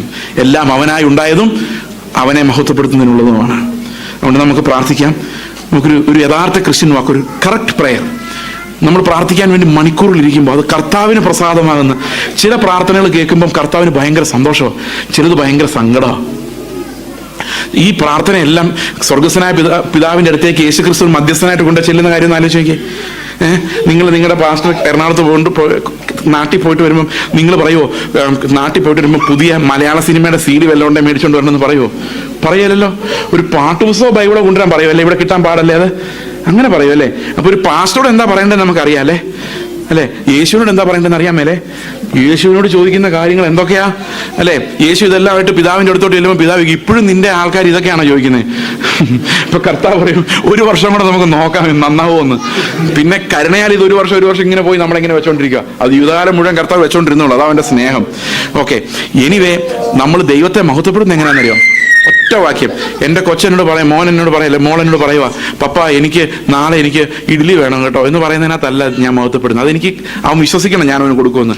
പക്ഷെ അവൻ ഇങ്ങനെ പറയാന്ന് വെച്ചോ, അവധിക്കാലത്ത് മെയ് മാസത്തിൽ വന്നതിനോട് പറയുക, അടുത്ത വർഷത്തേക്കുള്ള പുസ്തകം വേണമെന്ന്, എനിക്ക് പഠിക്കാൻ ധൃതിയായി എന്ന് പറഞ്ഞാൽ അപ്പൻ എന്ത് സന്തോഷമായിരിക്കും അല്ലേ? കാരണം അപ്പൻ്റെ ഉദ്ദേശം തന്നെ ആരുടെ ഉദ്ദേശം? മകൻ്റെ ഉദ്ദേശം. പിതാവായ ദൈവത്തിന് നമ്മളെ തേജസ്കരിക്കാൻ ഉദ്ദേശമെങ്കിൽ നമ്മുടെ ഉദ്ദേശം അത് തന്നെയാണെങ്കിൽ തേജസ്സിന് വേണ്ടിയുള്ള പ്രാർത്ഥനകൾ നമ്മൾ പ്രാർത്ഥിക്കാൻ തുടങ്ങുമ്പോൾ സ്വർഗത്തിൽ ദൈവം ആ പ്രാർത്ഥനയിലൂടെ നമ്മൾ ദൈവത്തിന്റെ പ്രവൃത്തികളെ സ്തുതിക്കുകയോ ചെയ്യുന്നത്. അവർ prayers bring joy to the Lord. അവൻ ഇത് ചോദിക്കാൻ തുടങ്ങിയല്ലോ, അവൻ വളരുന്നുണ്ടല്ലോ, അവന്റെ ആഗ്രഹങ്ങൾ മാറിയല്ലോ, യേശുവിന്റെ അതേ ആഗ്രഹങ്ങൾ ഇവന് ഉണ്ടായി തുടങ്ങിയല്ലോ.